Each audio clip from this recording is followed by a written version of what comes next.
Okay, this is Sam from TikTok. So there's a car for $7,000. I want to sell my car worth 12. Can you explain that? Um, well, who are you selling your car to? It's if you say it's worth 12, then all right.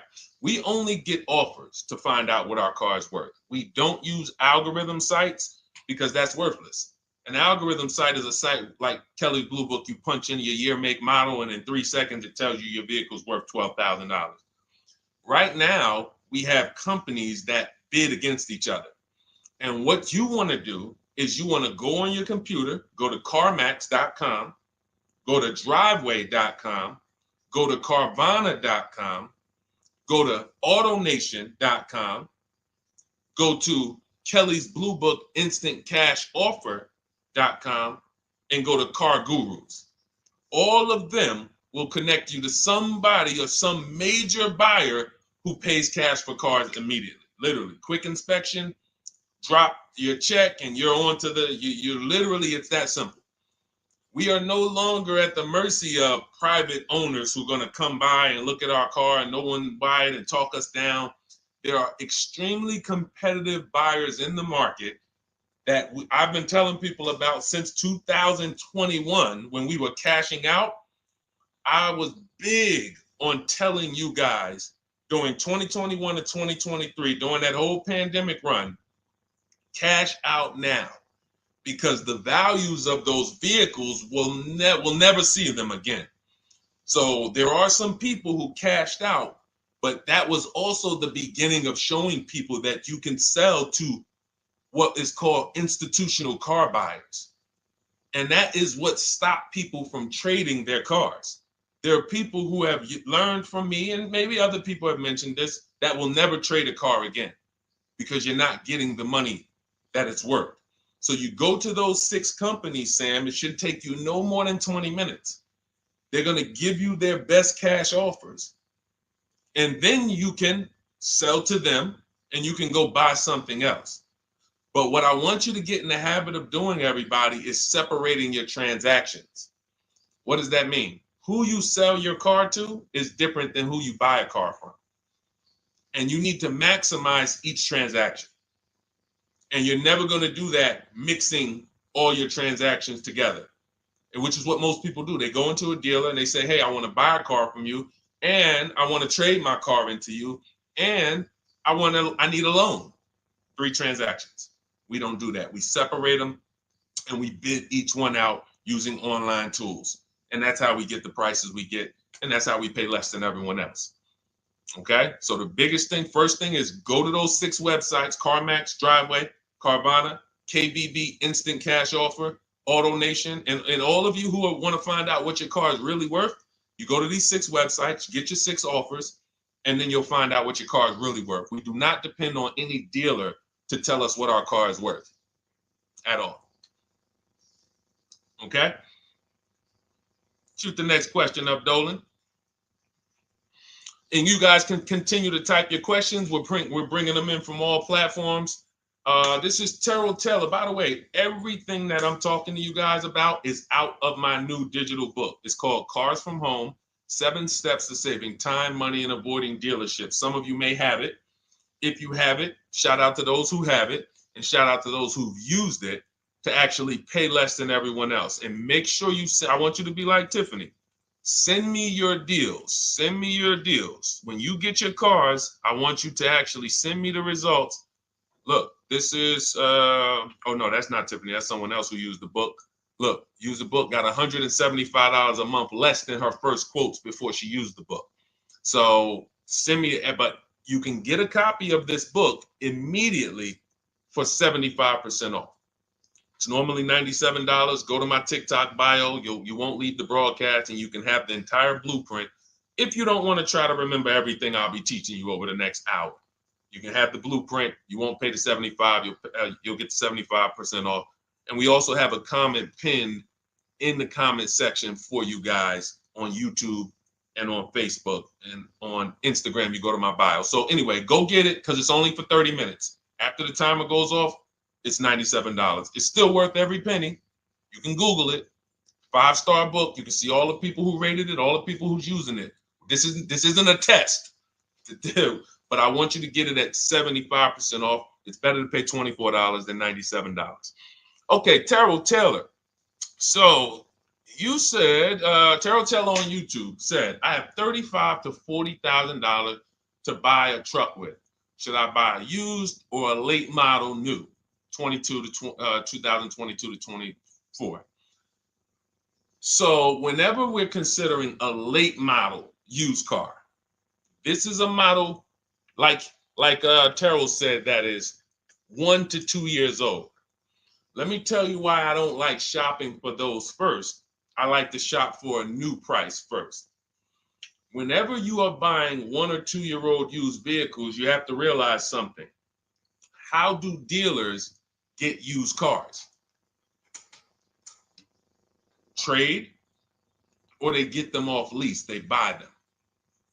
When you have not waited 3 years, you're not going to see a lot of used vehicles in that option because most people don't buy a vehicle and then trade it in 2 years. So you're not going to see a lot of 1 and 2 year old used vehicles.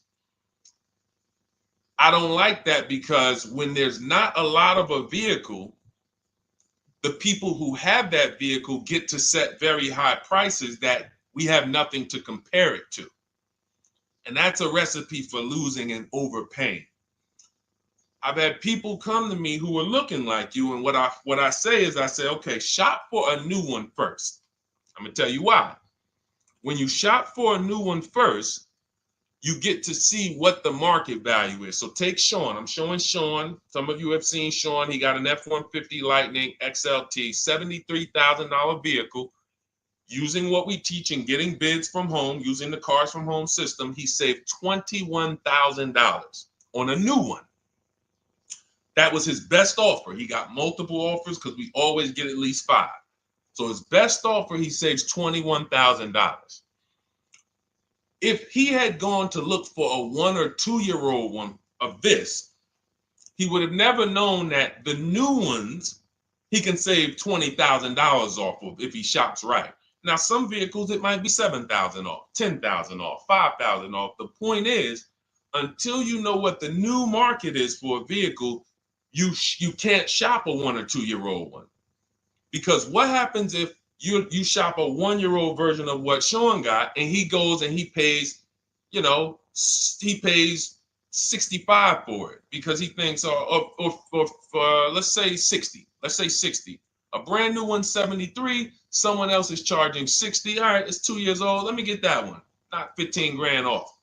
Problem is, he just overpaid for a vehicle because he could have got a new one for less than he got that 1 or 2 year old one. That's why the recent shoppers, anytime you guys are shopping 1 or 2 year old, you have to shop new first to find out what the market is. Now, in my book, I have my strategies for shopping new online and shopping pre-owned. It's totally different. Pre-owned, you want to go to all the marketplaces. If a vehicle's not on a marketplace, y'all, don't shop. Don't look at it. What does that mean? You ever walk into a used car dealer and you see a used car, but there's no price on it? Type a $ if you've ever experienced this. If you've ever looked at a deal, you've been in a dealership, you see they have a used car, there's no price on it. Type a $ if you've experienced that. Okay, I see you, Terrell. Okay, perfect. I see you, Don Dickey. Okay, perfect. All right, we have enough people. All right, Makeover Forever Studios. I see you. Okay, Todd May, I see you. So this is a common thing. When you go and look at that vehicle, the most dangerous thing to do, I see you, Tony, is to negotiate on a car with no price because they can make the price up. When a car is on a marketplace like cars.com, carfax.com, carguru.com, carvana.com, carmax.com, these are all the marketplaces we shop for used cars at once. It's like a big round robin for us. This is how I want you to shop. Now you must be competitive or no one's coming. Now there's some people who try to pull a tactic. They'll list a car for 20. They have no intentions on selling it for 20. But they want you to come in and then they'll charge you more, fees, makeup fees and all of that stuff. That's why we always call beforehand. But we know the power is online. The competition is online. So when you're looking, Terrell, you're either deciding, all right, I'm either going to look for a new vehicle, find out what the market price is for the vehicle I'm looking for and how much I can save. What's my best offer? You need to get at least 5 offers. I'm telling you, it's going to be big differences. You have to prove this to yourself. Call around. If you want to do it manually, you don't have my book, do it manually, call around, speak to sales managers. You are going to see it's going to be a $5,000 to $10,000 difference minimum between all of these dealers' offers, minimum. And so then you want to look at the pre-owned options. Then you look at the pre-owned options. And the pre-owned options will tell you what the market is.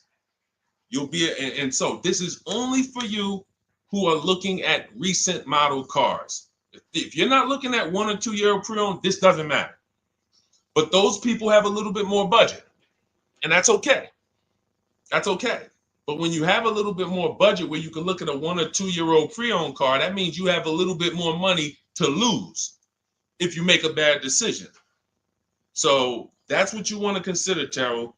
Shop for the new ones first, depending on what your budget is, and then look at the pre-owned market and say, all right, where's the pre-owned market? But that 1 or 2 year old, you're not going to have a lot. Until that 3 year cycle comes and dealers can start buying those vehicles back off lease, you're not going to see a lot of vehicles. That's why I don't play in that 1 or 2 year old zone. It's just a dangerous zone to play in. Dealers know, we're the only ones. Hey, we the only one that got this car within 50 miles. Let's charge this for it. And then they depend on someone who doesn't know the market to come in, pay for it, and you can literally overpay by 10, 20 grand and you won't realize it until, a couple years later. Okay, great question though. Great question, Terrell. Go ahead, shoot the next one up, Dolan. Type your questions, y'all. We're going to get through as many as we possibly can in an hour. I see a lot of questions coming in. Let me try to speed it up. All right, this is Abigail from Instagram. How do I shop for cars and take test drives without feeling like I'm wasting their time? I'm nervous. Okay, first thing to realize, Abigail, you're a very considerate person. God bless you for that. You're about to spend 5 figures on a vehicle. Some of you 6 figures. I love the courtesy, but we are the prize. When you're shopping the way I want you to shop, some of you, this is your first time here. You don't even know, hey, who is this guy talking? I spent 14 years in the car business. 5 years with Mercedes, 5 years General Motors. I've been helping people buy cars and get below market deals since 2019, education-wise.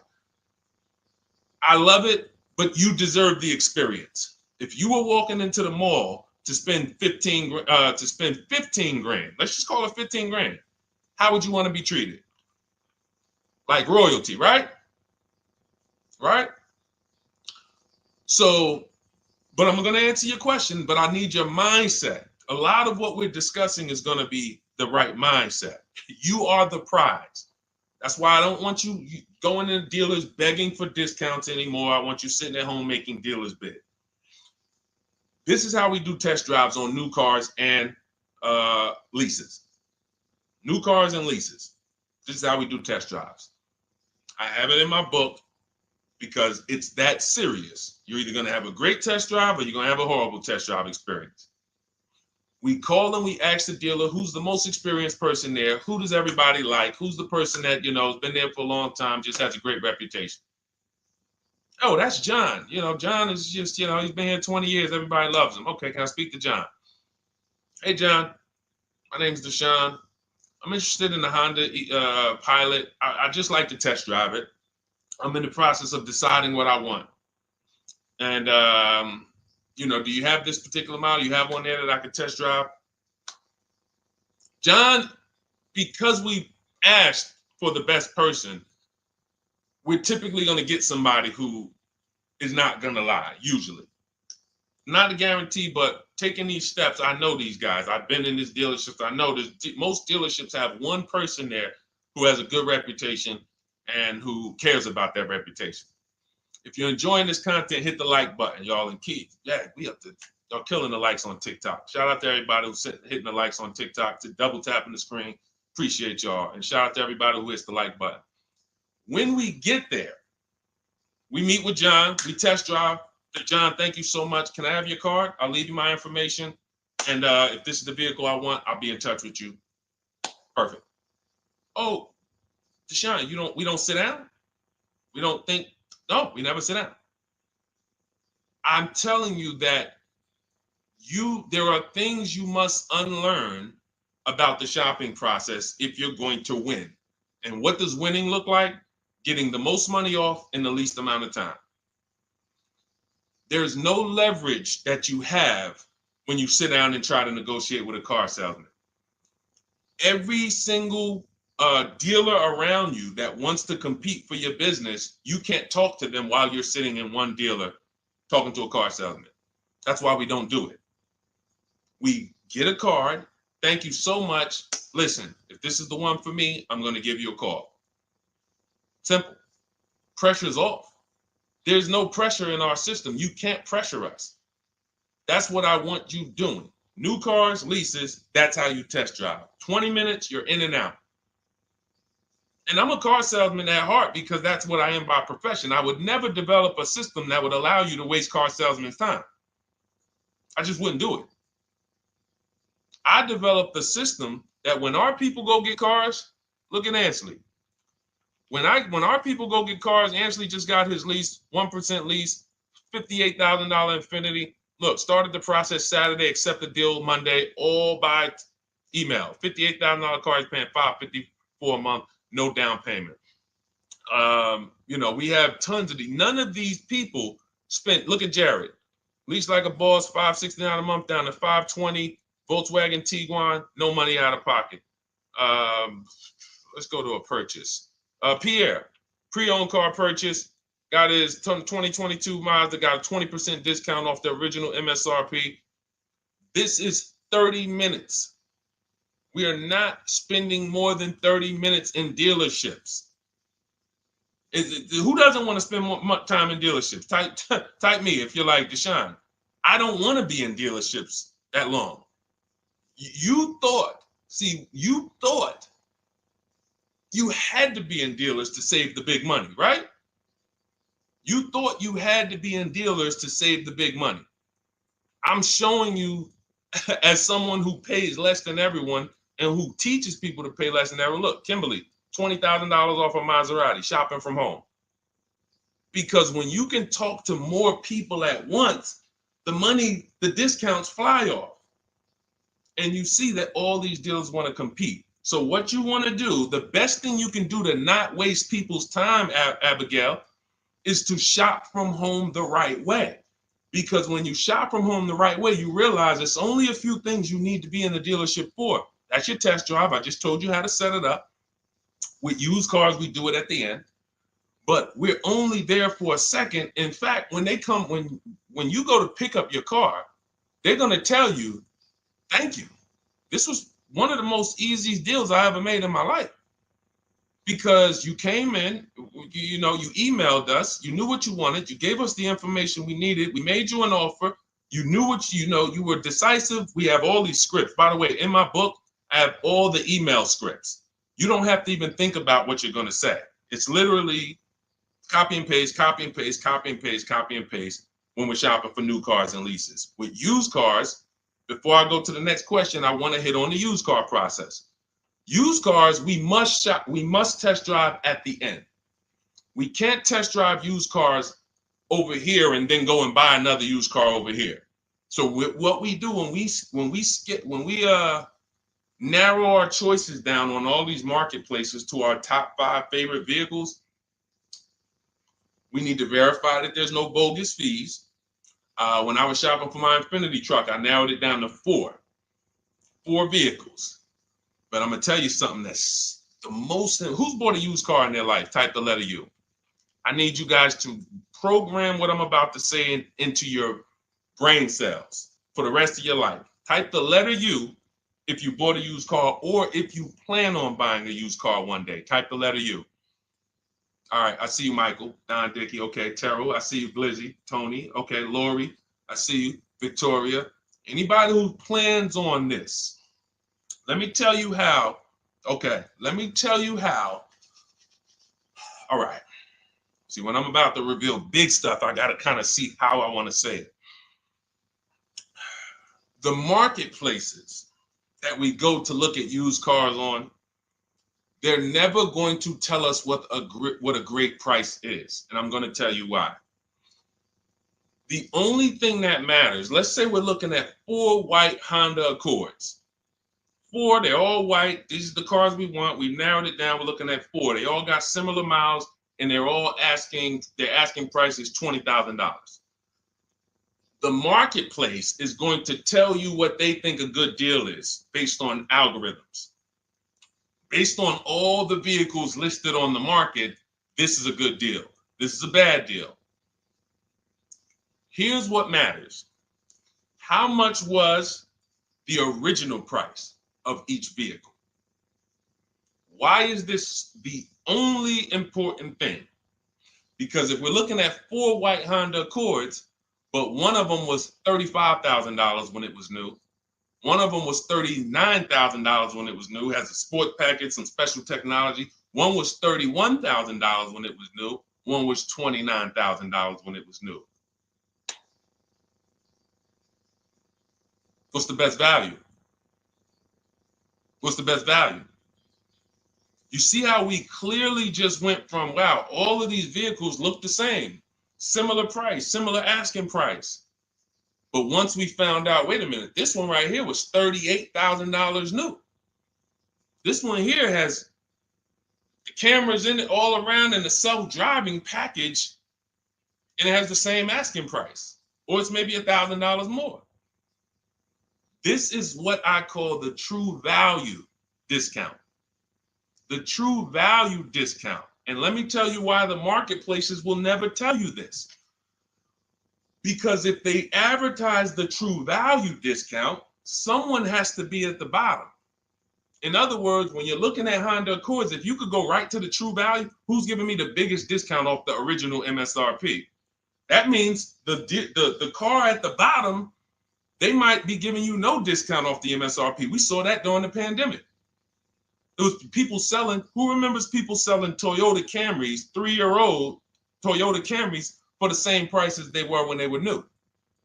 There was some deal, everyone wasn't. I know a couple dealers, I know a couple general managers who run dealerships who are ethical. And they said, look, I don't care what the market does. I can't sell a used vehicle for the same price it was when it was new. I'm not doing that. Because when that customer comes back in 3 years to deal with me, I'm going to have to help them again. And if I bury them in their car, then I'm not going to be able to help them. But there were plenty of people who was. The true value discount is all that matters, which means we have to know what the car was new. We have to find the Maroni label. We have to go on the Carfax. We have to go to where the window sticker is and get the original price. And then we'll clearly see, oh, that's the best used car. And no one else shops like that. No one else shops like that. If y'all get that, type dollar signs. If you get that, what I just said, type dollar signs. That is what is important, not what they tell you is a good deal. So going back to me, when I got my Infiniti truck, 4 vehicles, all in a similar price range, all white. They were between $1,800 difference from each other, similar miles. But once I found out that one was 46,000 new, one was 48,000 new, one was 52,000, and the one I ended up getting was 54,000. That separated it. The one that was 54,000 new, they were giving me a 42% discount asking price. These are things that help you cut through the mess, the smoke and mirrors of the car business. In order for you to win and pay less than everyone else, you have to cut through the smoke and mirrors. That's what I'm great at showing you because I was in the business. So these are the things that, again, if you say, Deshone, I need the whole blueprint. I need to give me the step-by-step. I'm leasing, used cars, high mileage, new cars. Give it to me step-by-step. That is my new digital book. It's called Cars from Home, 7 Steps to Saving Time, Money, and Avoiding Dealerships. It'll be in your inbox in literally 5 minutes, and you get yours for 75% off. Support yourself and support your family by getting your copy. Go to my YouTube comments. We have a link right there pinned for you guys. We have a link in the Facebook comments.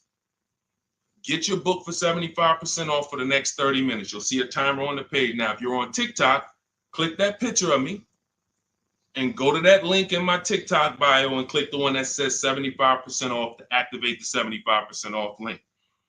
Get your book so that you never have to wonder about this. Now, we're going to continue, but I just know as we answer more questions, some of you are going to forget that. What we just went over in the last 10 minutes, this next question, you're going to forget all of that. All right? Now, Dennis Gamister from Instagram, on a lease agreement, does the deal use the MSRP or the discounted price? So when we're shopping for leases, this is what we do. We get all our offers this is how we construct our offers. If you've ever looked on these commercials and you saw, well, Deshone, when I look at leases, though, it seems like, one, they limit me on miles. And then I also see that they want a bunch of money up front. You are correct. But they only limit you on miles according to the miles you told them you were going to drive. They don't pick the miles for you. We select the miles. And what ends up happening is people will, because they typically don't know how to shop, they're negotiating. They'll say, all right, well, my payment's $400. That's my budget.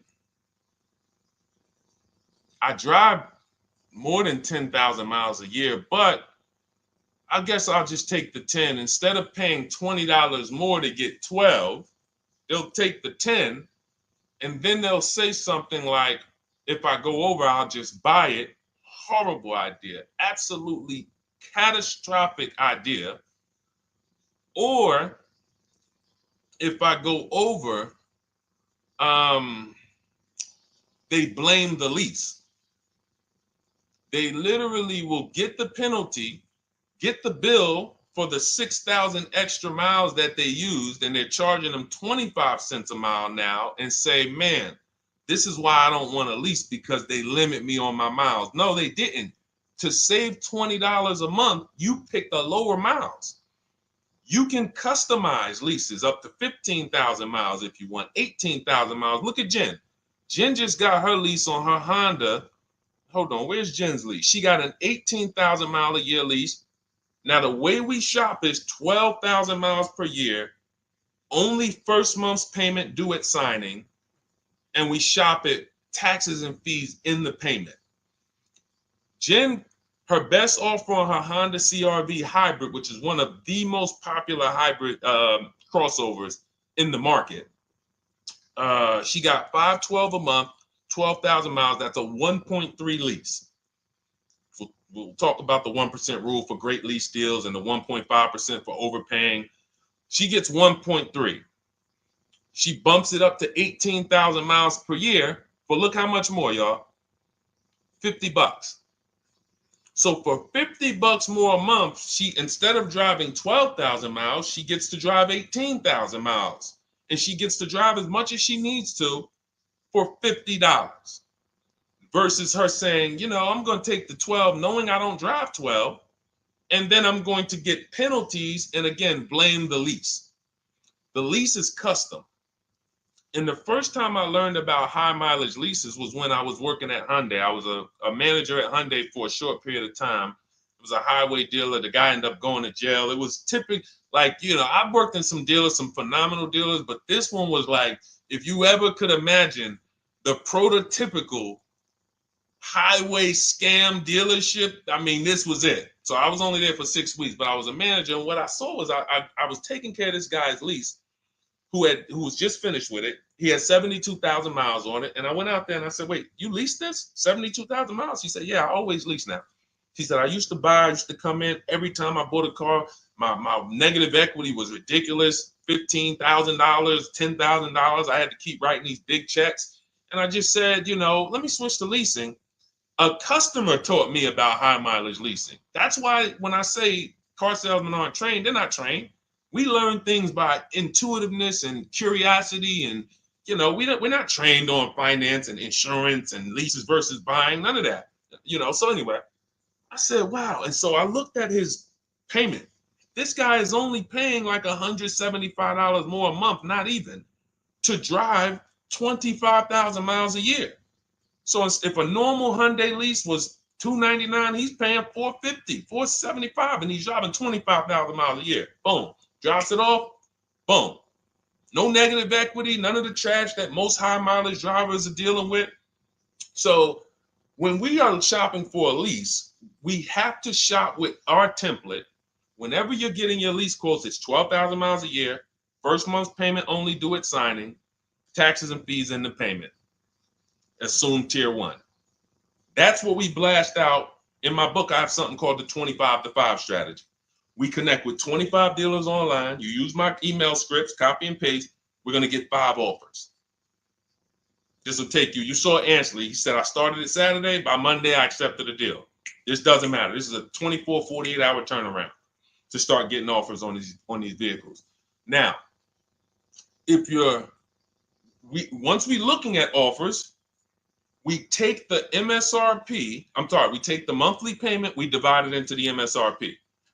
So let's just say we're shopping for a vehicle. It's $40,000. One of our offers is $400 a month. $400 a month. No money due at signing, just $400. We drive off. We divide that into the MSRP, not the selling price, the MSRP. So now we divide that into 40,000.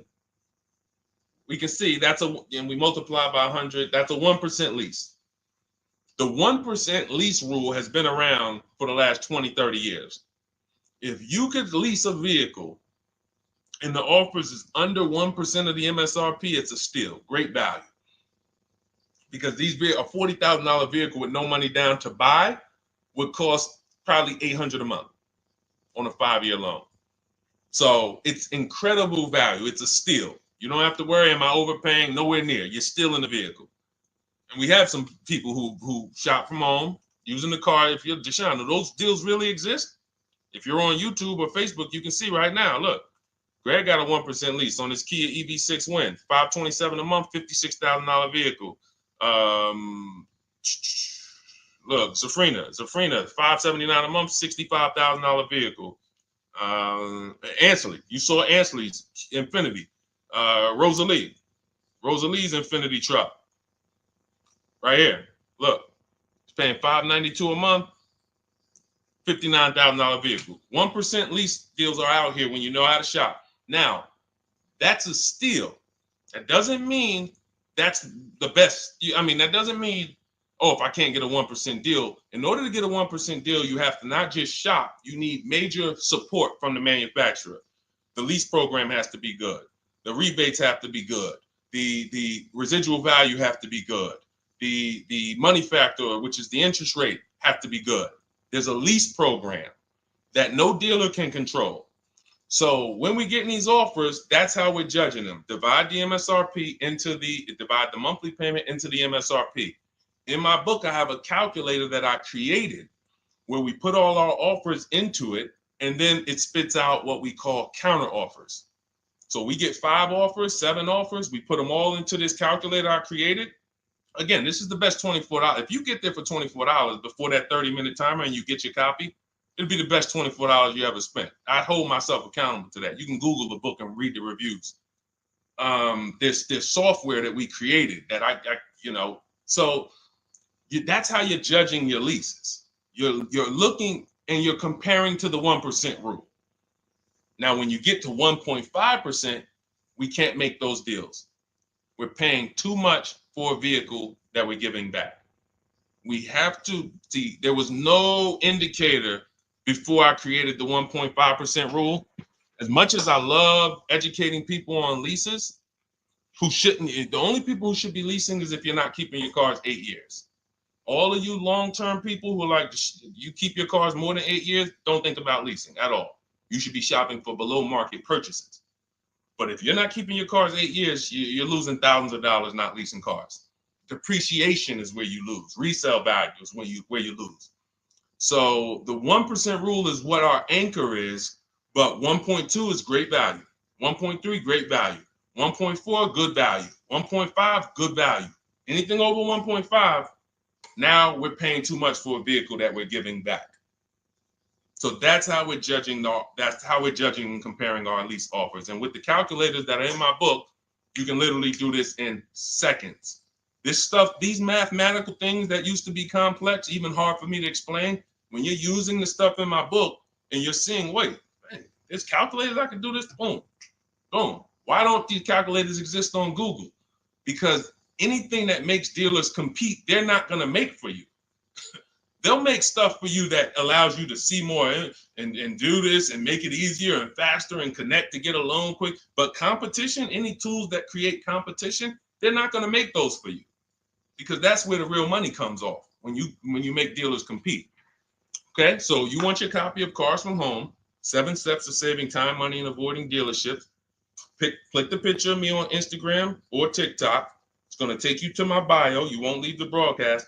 Click that link and then click the button that activates the 75% off, and you'll have 30 minutes. Once the timer goes to 0, the $97 price is what you have to pay if you want it. It's up to you, but $24 is much better than $97. $97 is still a great price. I have no doubt that you guys would write me, especially the more you use this. 1, 2 cars, 3 cars. You get 1 lease this year, a used car next year, a new car in about 4 years. And Deshone, what about when websites change? What about, this is an online system. Websites go out of business. Vroom went out of business. They were in my book. We used to get bids from them to sell cars to them. When we were shopping for used cars, they were in my multiple marketplace strategy. They went out of business. I went right into the master file, updated the 9,000 people that had a book. It was probably like 2,000, 3,000 at that particular time. And the next time people opened the book file, there was no room. That's why the book is digital. That's one of the reasons. You'll see the other reasons is I have scripts that I link you to. I have PDFs I link you to. Videos I link you to. I couldn't do this with a real physical book. So again, in the YouTube comments, in the Facebook comments, we have a link for you guys to get your book at 75% off for 30 minutes and use it. All right, Dolan, shoot the next one then, brother. Let's go. How old of a used car should a person buy? That's based on budget. I like to start with, when we open those marketplaces, Tony, you want to start with the most recent cars. The first thing you're doing when you open up the marketplaces, y'all, first of all, we're creating accounts. Out of all those marketplaces I named, 6 or 7 of them, we use 8. We use eBay Motors, we use Carfax.com, we use Cars.com, Autotrader.com, CarGurus.com, Carvana, CarMax, Driveway, and that's 8. 7 of those, or 6, allow us to create an account. Why is it important to create an account? So that every single new car that matches our criteria, as soon as it's listed, we get a notification. The people who have that notification on, most of them don't know how to assess the market like I'm showing you. So even if they get a notification that the car was just posted, they're not going to have the information to take advantage of it. They're going to hesitate. What we do is, the first thing we do after we create our account is we're now assessing the market. Where's the low prices? Where's the high prices? And I'll usually go 3 years back, sometimes 4 years back, and let's assess the market. Now, I have another calculator in the, matter of fact, let me show this to you guys. I have another calculator. It's called the Perfect Budget Calculator. The Perfect Budget Calculator. What this does, you guys can't see this on YouTube, but you can see it on you can't see this on TikTok. But if you go over to YouTube, Facebook, or Instagram, you'll be able to see what I'm sharing right now. Now, what often happens is, let me share this. Hang on. Boom. Okay. So now what often happens is, a lot of you will say, I could put down $2,000, but, if I don't have to, then I won't. Or, if you get a car and you pay $15,000, if you pay $500 a month for 5 years, that's a lower price you paid than paying $500 a month for 6 years. So ways to manipulate our budget is to shop within our budget for a shorter loan. This is all stuff where I said, okay, people don't know they need to be doing this. So let's make a tool that does it for them. And this is, you get access to this when you get your copy of Cars from Home, my book. So let's say we do something called an equity assessment. Everybody who has a car, remember I was mentioning a little while ago, we go to these websites, Driveway, Room, or all these, and we find out what our car is worth. Let's say you're like, man, okay, if I sell my car to CarMax, I'm actually going to have $3,200 of equity. All right, so when I sell, I'm going to put that into my budget. All right, now max, my down payment, max I could comfortably do is $1,500. That's max. Now, we use the average interest rate, and in my book, I give you a link to see what the average interest rate is at the particular time you're going to be shopping. Let's just say it's 6.9. Now, we enter a comfortable monthly payment. Let's say you're like, all right, I don't want to go any more than $425 a month for 6 years. That's my max. You enter your state so we can pull the taxes and we can pull the fees. New Jersey, calculate budget goals. Now it's going to ask you a comfortable monthly payment on a 5-year loan. You might say, all right, same thing. I still don't want to go over 425 no matter what. Perfect. What this does is create multiple goals. And it creates multiple goals. It creates a starting point. Now, if you find a car at this price, $18,776 or less, you can do a 5-year loan, use none of your equity, so this will go in your bank, and use none of your down payment. Now, next goal may be, okay, $22,000 or less. 6-year loan, no equity, no down payment. So the first two goals are no money down goals. If I find a car anywhere in these price ranges, I can do these deals, no money down. Now, this is one where I use my equity, but no down payment. Goal number 4, I use my equity for a 6-year loan, no down payment. Now, goal number 5. Now you can see the price of the car is getting higher. Use equity, use my use equity and down payment, but it's 5-year loan. And then here is your max budget. Your max budget, which is fine. There's nothing wrong with if you find a vehicle that, once you use this and you find the best price vehicle, as long as you are under this number, you are fine. The problem is when you go over that number. The problem is when you go over budget. All of these goals are your budget. So when I got my Infiniti truck, I got my goal out. It was my fourth goal.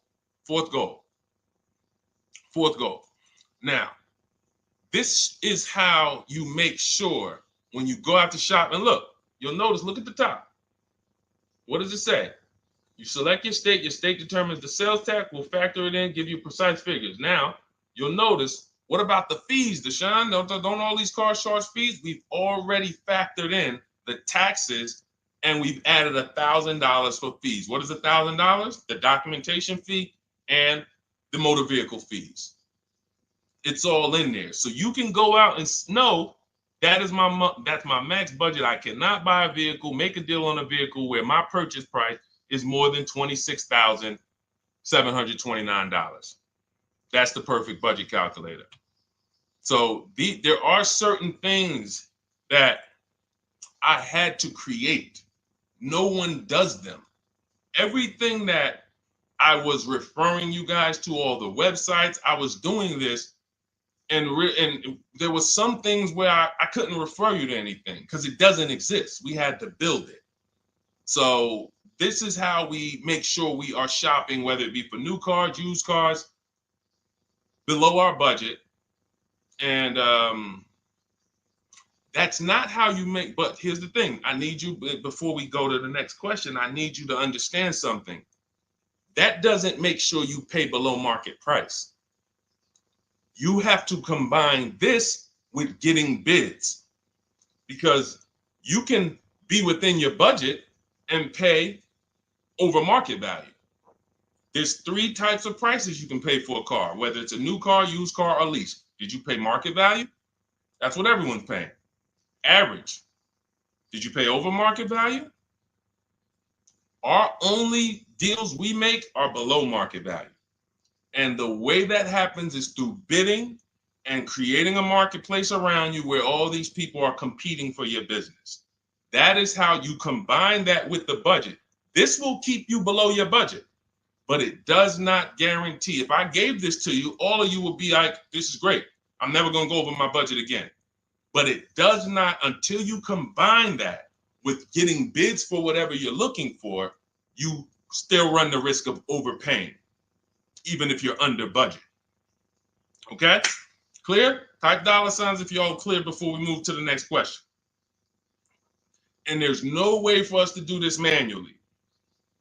If there was a way that you could do this manually, trust me, I would have told y'all to saw me make a video about it all day on my social media. There was just no way. We had to build software. And you know, in my book, you guys will have access to at least 5 calculators for counter offers for new cars, true value discounts when you put the new price you put the original new price of the used car deal,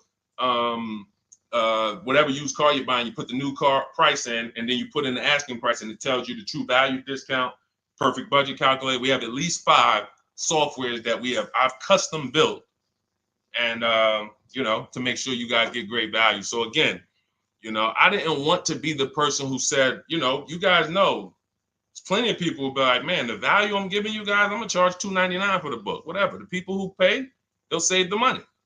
And the people who pay, there'll be some people, because some people are gonna pay, they just see value. Poor people look at cost. Wealthy people look at value. People who are into financial literacy they don't ask themselves, how much does that cost? They ask themselves, what's the value I'm getting from that? And I could have said, well, you know what? I'm going to help you pay less than everyone on new cars, used cars, leases. We'll do $200, $300 for the book. And I only want to sell it to 1% or 5% of the pie. But at the end of the day, my mission is to help as many people want to be helped. And so that's why I said, okay, $97. But even our welcome offer, you got a chance to get it for $24 if you get there before the 30 minutes is up. Okay? YouTube link, get your copy. And make sure you save the support email, guys.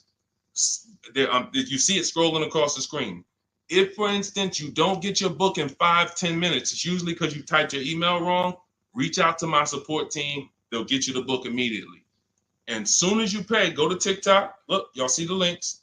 Go to my bio on YouTube and Instagram. Get your copy. And as soon as you pay your $24, there's going to be a page that says screenshot this page. Right on that page, you can access your book. I want you to have the book immediately, but I also, in case you know, some of you type wrong, big thing, you know, we fat finger stuff. I want you to have the support email so that you can reach out to my team so we can make sure that book is in your inbox so you can use it and start saving money and building confidence. Okay, Dolan, next question, man. Let's keep it rolling. Okay, there's something about Mary on Instagram. I bought a car as is, and in less than a month, motor lock, can I sue for selling me a lemon? I'm not a lemon law attorney, but that is not what a lemon law case is based off of, in my understanding. Lemon law case is based on you buying a vehicle and the same thing continuing to go wrong at least 3 times. You know, that's a general overview of, you know, what the lemon law process is. And if y'all are enjoying the broadcast on TikTok, can y'all just double tap the screen and keep running those likes up? Every time y'all do that, y'all help TikTok bring more people here, and I appreciate it. If you're going to spend some time with us and, you know, every time just you hear something you like and you're like, man, we got to share this. Oh, and shout out to Madhu for sharing. Here's the thing. I made a video about this the other day because a friend of mine got a used vehicle and the transmission went out on him in about a month. So it wasn't the engine. But when you buy a vehicle as is, it's very tough for you to have any recourse, anything that you can do, because you're signing a contract that specifically says as is. It's very tough. What I would do if I was you, because the damage is done. I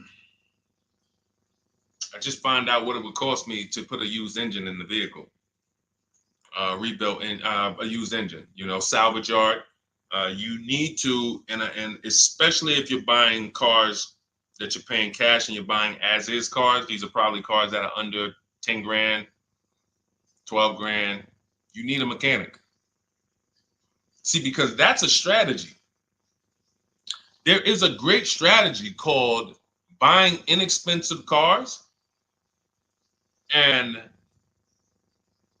having a local mechanic so you could do what's right. Oftentimes you could drive those cars for a year or two and sometimes sell them for what you got for them because you've outlived the depreciation. Those cars are not depreciating as much unless you overpay for them. If you overpay for it, then it's going to drop because you overpaid for it. But if you pay a great price on some of these vehicles, you can oftentimes win with this, but it requires skills. One of the skills is, how do I avoid engine issues, transmission issues? So a couple things for those of you who may be going this route, you need to narrow your search down thoroughly based on title history, service records, accident history. That oftentimes you'll see, if I typed in right now 2018 Subaru Outback longevity. That's one of the things we do. It's in the 4th step of my book. Before we get prices on anything, we do a quick 5-minute search to make sure these aren't bad cars. There are bad cars out there, but there's data that shows us. If I type that in, it'll tell, okay, these vehicles are known for lasting 100,000 to 300,000 miles, depending on how they're maintained. That means you could have a quality vehicle, but if it wasn't maintained correctly by the first owner or owners, it's going to break down. The life cycle is cut short. These are preventable mistakes by simply checking Google.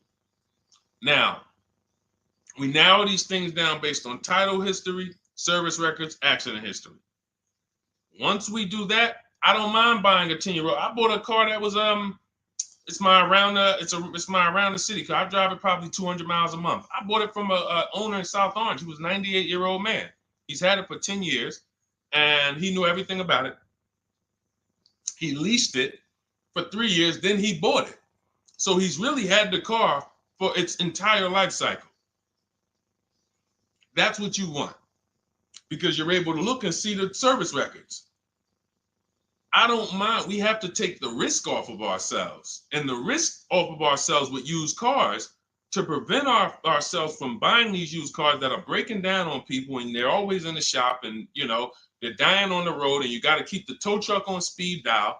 It's simply a matter of checking to see the reliability records of the car, which is easily accessible on Google, the way I just said, and then making sure the one we get was actually maintained correctly. And that's going to give us the best chance of having a great experience. These are the steps we must take. But in your particular case, there's probably, I don't think you have a case. You can certainly reach out to a lemon law attorney. I don't think you have a case at all. I think because it's buyer beware with cars. It's buyer beware. That means it's on you. If something goes wrong, it's on you. And so what I would do is I would find a local mechanic that I trust, that everyone loves in the neighborhood, and I've been there for 10 years, 20 years. And I would say, listen, can you find out what it would cost me to put another engine in this vehicle? My father did this on his GMC Envoy about 6 years ago. It was a 2008 Envoy. The engine went out on him. He put a new engine in the vehicle. One of the best $2,000 he ever spent, $2,000 or $2,500, whatever it cost him. They put a new engine in that vehicle. He still has it. He's about to sell it for about $4,000. He's had that vehicle from 2013. Think about that. A lot of people, engine goes out, they sell the car. It's worthless now, so they take the loss. Meanwhile, man, let me come up with $2,500 and I still got no car payment for the next 6 years. We don't need to be so quick to go replace our cars. If we follow these strategies, we can actually, I love to see more people doing that. Just go fix the car. But don't go to the dealership to fix it when they tell you, hey, the engine's gonna cost $10,000. And what does the dealership say, y'all? When you have these major issues and the dealership tells you the transmission is $7,000 and a new engine is $10,000, what's their suggestion? What's their suggestion when they tell you that? Because they already know you're gonna be like, yo, what the heck? I can't pay all of that. What's their suggestion?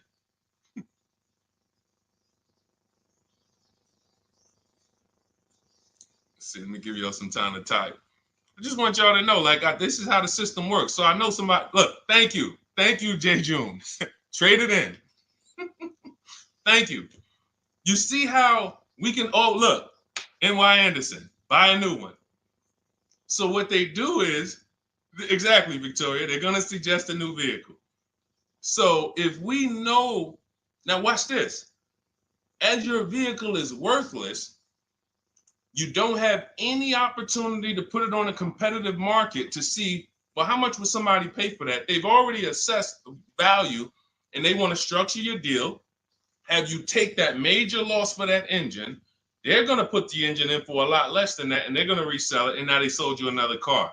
When you could have just literally went to a mechanic, got a rebuilt or got a used engine, put in that vehicle, cost you $2,500, maybe $2,000, and literally you're on the road for another couple years with no car payment, keeping money in your household versus now I'm in another $400 a month payment.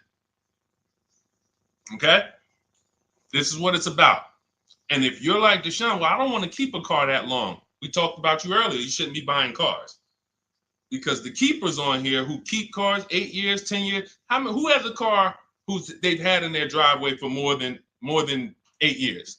Type the number of years. I want to explain something we're going to help a couple people learn a lesson here about themselves, because they're going to be like, they're going to realize they're not keepers.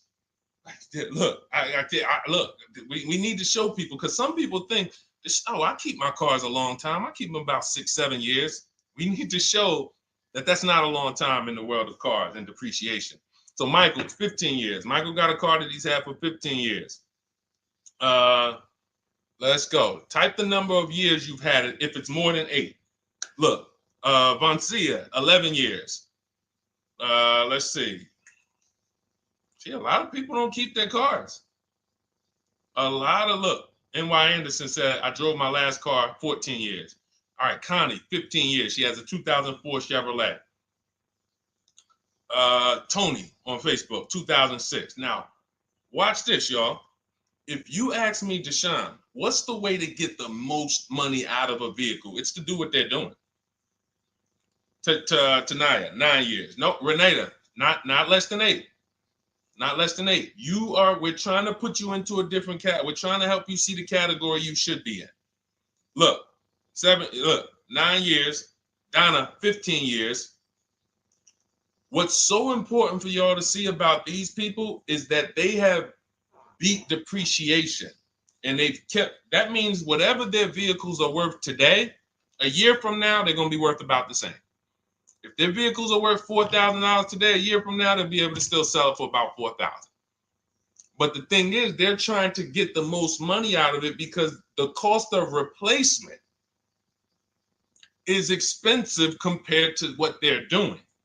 No matter how much they got to pay to keep those vehicles on the road every year, a little couple $100, maintenance, whatever, it's nothing compared to going and getting a new car and bringing hundreds of dollars a month or thousands of dollars in the form of cash out of our household.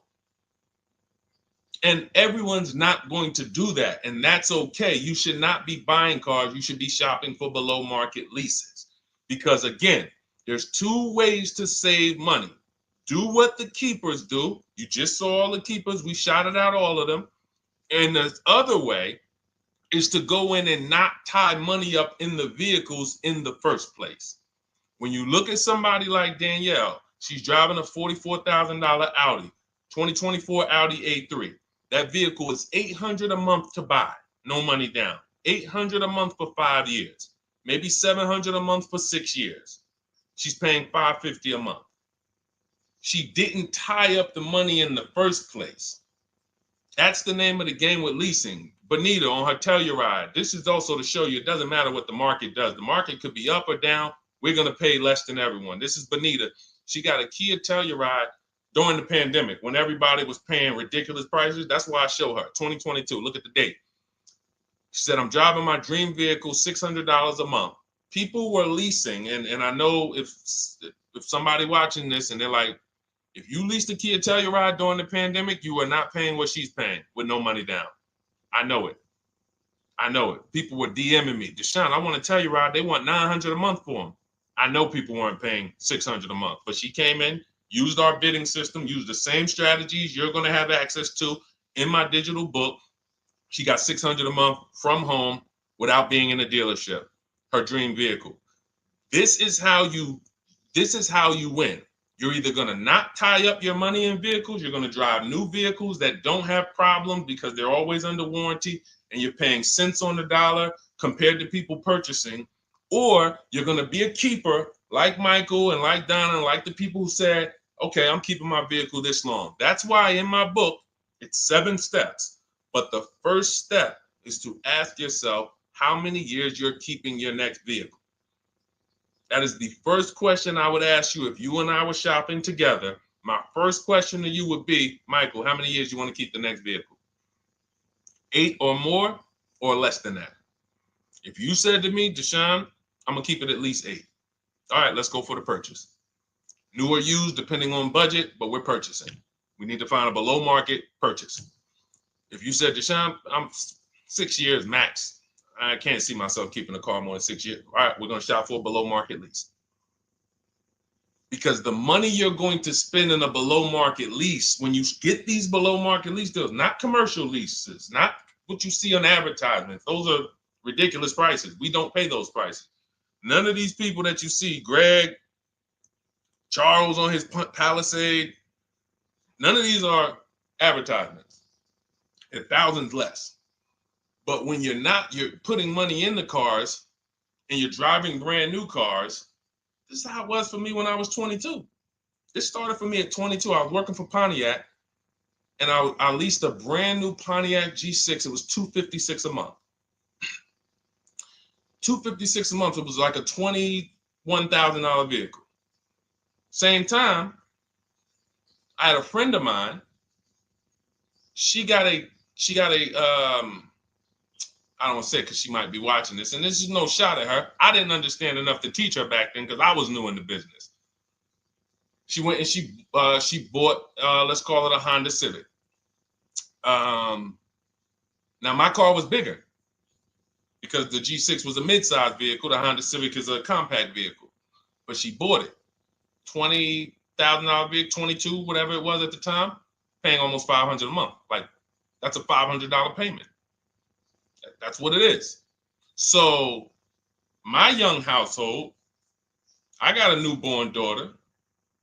I got a new car I'm paying $256 a month for. Same time, it's got families around me. They're in their 20s, but they're paying $500 a month. This is what showed me, wait, something's going on. And I never stopped. I bought a used car at that time, but since I've had 4 Infiniti leases, I've had a Jeep Grand Cherokee lease, and people always think, gee, you must be paying ridiculous money. I see you get new cars every 3 years, but they don't. I'm driving $40,000 cars, $45,000 vehicles. I never paid over $400 a month. Not one of my lease payments was ever. I remember I got this Jeep Grand Cherokee, and it was a $35,000 Jeep Grand Cherokee Laredo, 2018. When I got my offers, the best offer was $330 a month. 12,000 miles per year. And that's what I was driving. If I was driving 15, I would have bumped it up to 15,000 miles per year. I got $330 a month. I went in there and I gave them $330 for that Jeep Grand Cherokee and I drove off. $35,000 vehicle. This is what I'm telling you guys. This is what is called deal structure. If your deal is not on the right foundation, if you buy, but you should have leased, you're overpaying by thousands and thousands of dollars. And you're going to have subpar vehicles with that run out of warranty, and you're going to have the same payment. You're going to have higher payments. I need you out of these two categories. I need you in one of these two categories. I'm either going to keep my vehicle long enough to beat depreciation, 8 years or more, or I'm shopping for a below market lease. I'm not going to be stuck in the middle no more, buying vehicles and then selling them while they still have a loan on them, negative equity and all of this stuff. This is paramount. Okay, the buying versus leasing thing. I need most of you to put this to bed today. And I think I'm one of the only people that goes into buying versus leasing by the numbers. It's not opinion based. It's not, oh, I think you should lease if you're, depending on the car here, it doesn't matter the car. Doesn't matter the car. You can see Teddy's, let's show Teddy's luxury.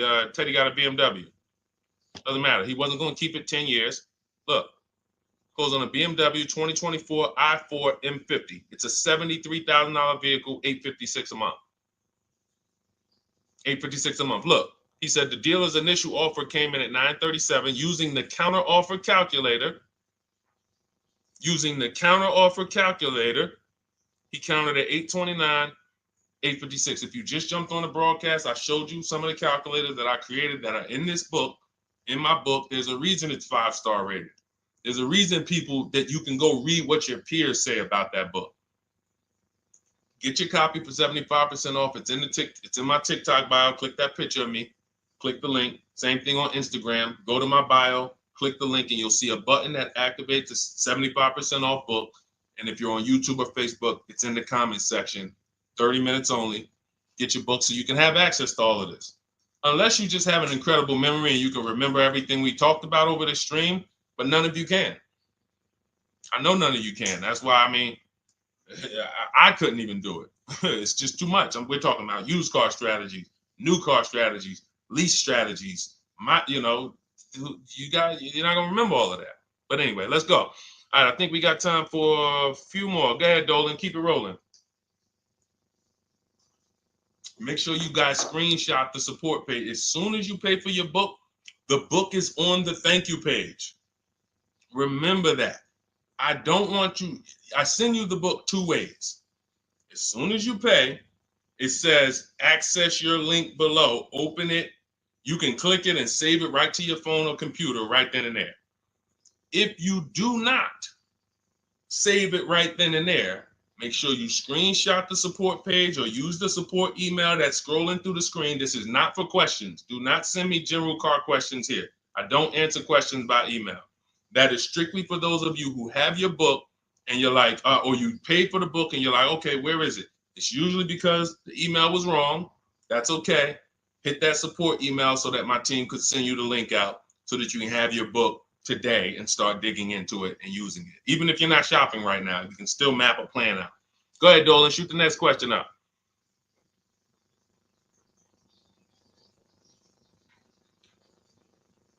All right, this is Victoria from TikTok. Any tips for how I can get the highest trade-in value for my existing vehicle? Of course, bids.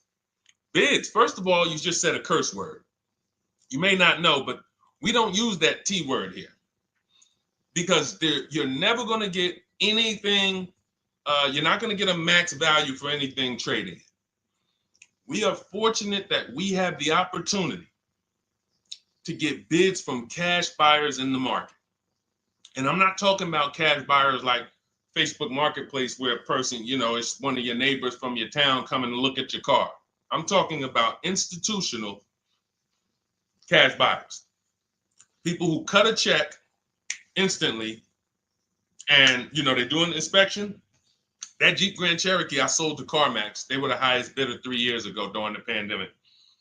I'm not going to tell you what I made because those values don't exist anymore. So it just doesn't even make sense. But, those of you who were watching my videos earlier 3 years ago or using my tips, you guys cashed out and made ridiculous money. When corporations were trying to make money on people, we made money too. But CarMax won the bid. I went down there. They did an inspection on the vehicle. They came back. Accounting department came, cut me a check. I walked away with a check. That's it. You don't want to trade. You want to sell. You want to break your not even break your transactions. I need you, Victoria, to realize there are three transactions in a car deal. Who you're going to sell your car to, That's one. Who you're going to buy your car from, that's another. Who you're going to get your loan from, that's the third one. Now, you're not always cash buyers. Deshone, I pay cash. Then you don't need that. Deshone, I don't have a vehicle to replace. Then you don't need that. But how do we make sure we get the highest value or the biggest discount? Bids. Each one, we make the market bid. So when what you should do right now, Victoria, this is step 2 in my book. After we decide whether we're going to buy or lease our next vehicle, that's step 1. Then we move to what is called the equity assessment. We need to find out, do we have equity or negative equity? Equity assessment. We call our bank. If we have a loan, we find out what our payoff is. Then we're going to go to carmax.com. I'm going to give you the 6 companies. This is the equity assessment process. We do this for leases too. I don't know if we have time to go into that, but I'm sure there's people on here who didn't know you could sell a lease. Type a question mark if you didn't know. Deshone, what do you mean selling leases? I never heard of that before. Type a question mark if you didn't know you could sell leases. We have an equity assessment process for that too. But what you would do is you go to CarMax, Driveway, Carvana, Kelly's Blue Book Instant Cash Offer. This takes 20 minutes. Auto Nation, Sell My Car, and Car Gurus, Sell My Car. Car Gurus, Auto Nation, Kelly's Blue Book Instant Cash Offer, Driveway, Carvana, CarMax. 6 offers in 20 minutes. That's bids. See, everything we do is a bid. That's how we have peace of mind. We don't negotiate. We make people negotiate with each other. There's 2 schools of thought. I want to remodel my kitchen. I want to remodel my whole kitchen. I go in and I have 5 people come out to give me a quote. One of them comes in and I start negotiating with them. Hey, you got to take less. Hey, you got to take less. You got to take less. I don't know if it's a good price or not. But when I come in, the first person comes in, I say, hey, okay, great. Is this your best offer? I'm having a couple other people come by. Oh, okay. Okay, thanks a lot. Next offer. Oh, next offer. Oh, well, listen, look, I could beat that. Oh, I'll give you another 5,000 off. They're competing against each other. When someone knows you are shopping their competition, you're making them compete with each other. They're negotiating with each other, not with you. That's a bar. Type of exclamation point if you got that.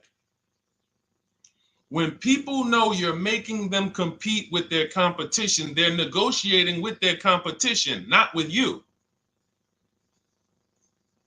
That's the power of bidding. That's why we got grandmothers and single mothers that can come in and do this. That's why we got people who can come in and do this. You know, how are people getting these prices? Not negotiating, because they're making people negotiate with each other to earn their business. They're making banks negotiate with each other to earn their business.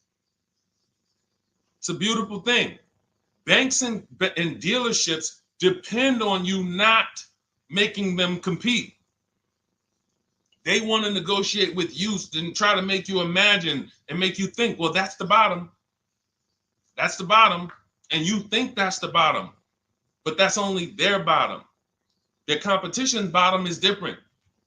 Their competition's best interest rate is different. Their competition's best discount is different.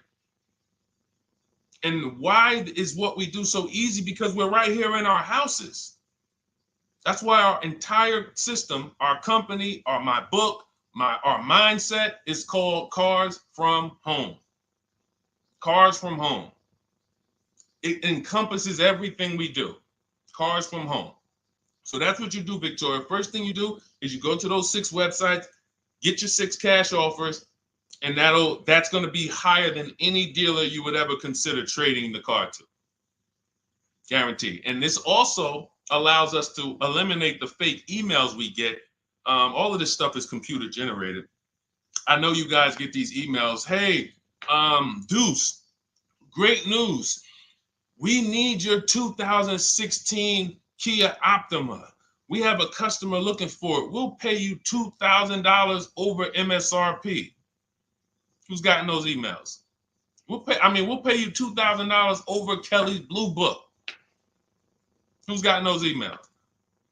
Deuce, the list is CarMax, Carvana, KBB Instant Cash Offer, Driveway, Auto Nation, and Car Gurus. Car Gurus. That's step 2 in my book, the equity assessment process. This is stuff we do before we start shopping. Decide whether we buy or lease is step 1. That's going to put our deal on the right foundation. Step 2 is the equity assessment. Everything we do is a path. It's a clear, easy path. Okay, so yeah, I forgot the question that I just asked, but let's go. I could already tell. See, I could tell when I'm winding down because y'all could tell stuff will start blurring to me. That's why I'm like, see, and if that happens to me, I know it happens to you. Like that's why I'm like, listen, grab your copy of Cars from Home. It's a digital book. You'll have it in your inbox in minutes. It has it's continued updates. I probably updated that book 5 times since we originally launched it. Added calculators to it. Those weren't in it originally. I've added the calculators. I'm committed to making stuff better without being like imagine this. Oh, well, you bought volume 1 of Cars from Home, but I just put a new tool in, guys. Now you're going to get volume 2. And now every time a website changes, you got to get volume 2 and volume 3. And 5 years from now, you're getting volume 9 each time. It's like, no, literally one-time cost. And I can't tell you if that'll be around forever.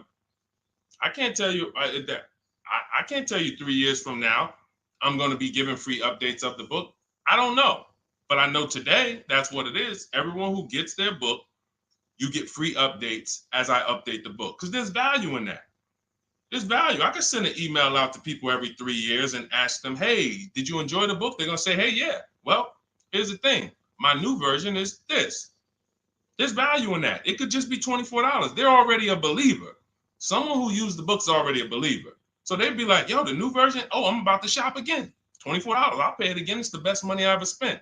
But for now, I'm not doing that. Those of you who have the book, you will get free updates, and we'll keep you on the list to make sure you always get free updates of the book. So your link for 75% off is in the YouTube comments. It's only good for 30 minutes.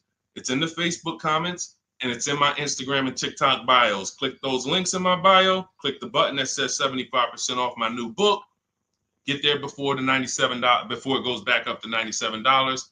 And make sure you save the support email, guys. Screenshot the support email. It's scrolling across the bottom of the screen. If that book is not in your inbox in 5 minutes, I want you to email my support team. Make sure you check your spam.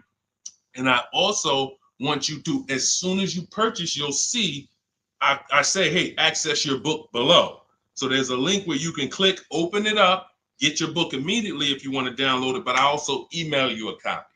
But make sure you save the support email just in case. And again, that email is not for questions. Okay, it's not for car shopping questions, nothing like that. That's only to make sure you get your book. Okay, so great. Listen, great job. We've been on here about 1 hour and 20 minutes. Great questions. You guys know I like to go into detail in these questions. I would love to be able to get through 100 questions in 1.5 hours, but that's just not the way it works. We're not talking about buying, $100 items here. If we were talking about house buying, we'd have to go into detail. These are major items. This is the most expensive item y'all are going to buy behind your house. Think about that. And think about how many people are there to protect you when you buy a house. Think about how many people have licenses. See how that question got asked earlier? Can they sue if it was a house and they did you wrong? Sure. You can go before the real estate commission. People can lose their license. People can lose their ability to practice real estate. If they did something unethical, you can bring them before a court and a judge, and you can have recourse. You can get, justice. Cars, you got nobody. No one's licensed. The person who's helping you buy your car that you're sitting there negotiating with, which I want you to stop, they might have just got that job. And they didn't get that job because they're a finance expert and they're someone who understands how to help you, because they're not going to ever make you compete against. They're never going to put you in a position where you can make them compete. They'll say, hey, let's negotiate. But here's the thing. That person just got a job because, you know how many people walked in a dealership with a good smile and a good personality? 2 weeks later, they're selling cars. These are the people that are helping you. They're not licensed. They didn't go through school. They didn't go through ethics training. They didn't go through any of this stuff that realtors and brokers have to go through to help you buy houses. So when you get your car, it is on you. That's why you want me working with you. You want my blueprint. You're not by yourself. You're watching my videos. Once you get my book, you can stop watching my social media videos. I don't want you watching my social media videos if you have my book. It's just going to confuse you, because what my social media videos do is warn you what not to do. That's what my social media videos do. Don't do this. The worst thing you could do is this. The worst thing you could do is this. Don't do this. My book is teaching you what to do.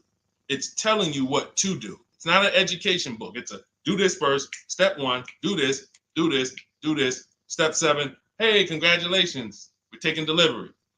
We're not focused on that. So once you get my book, you don't have to watch my social media videos ever again. And I want to say that because a lot of people will get the book and still be watching them and trying to piece it together. You got my blueprint. You don't need those videos anymore. Okay? So always a pleasure, y'all. God bless you. To those of you who have your book, make sure you email me when you pick up your cars, send me all the details. Deshone, check this out. This is what I got. This is what I paid, so that we can bring you guys into the stream and continue to tell everybody about you. So about the results. All right. God bless y'all. I will see y'all on the next stream. Always a pleasure.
All right, hang on.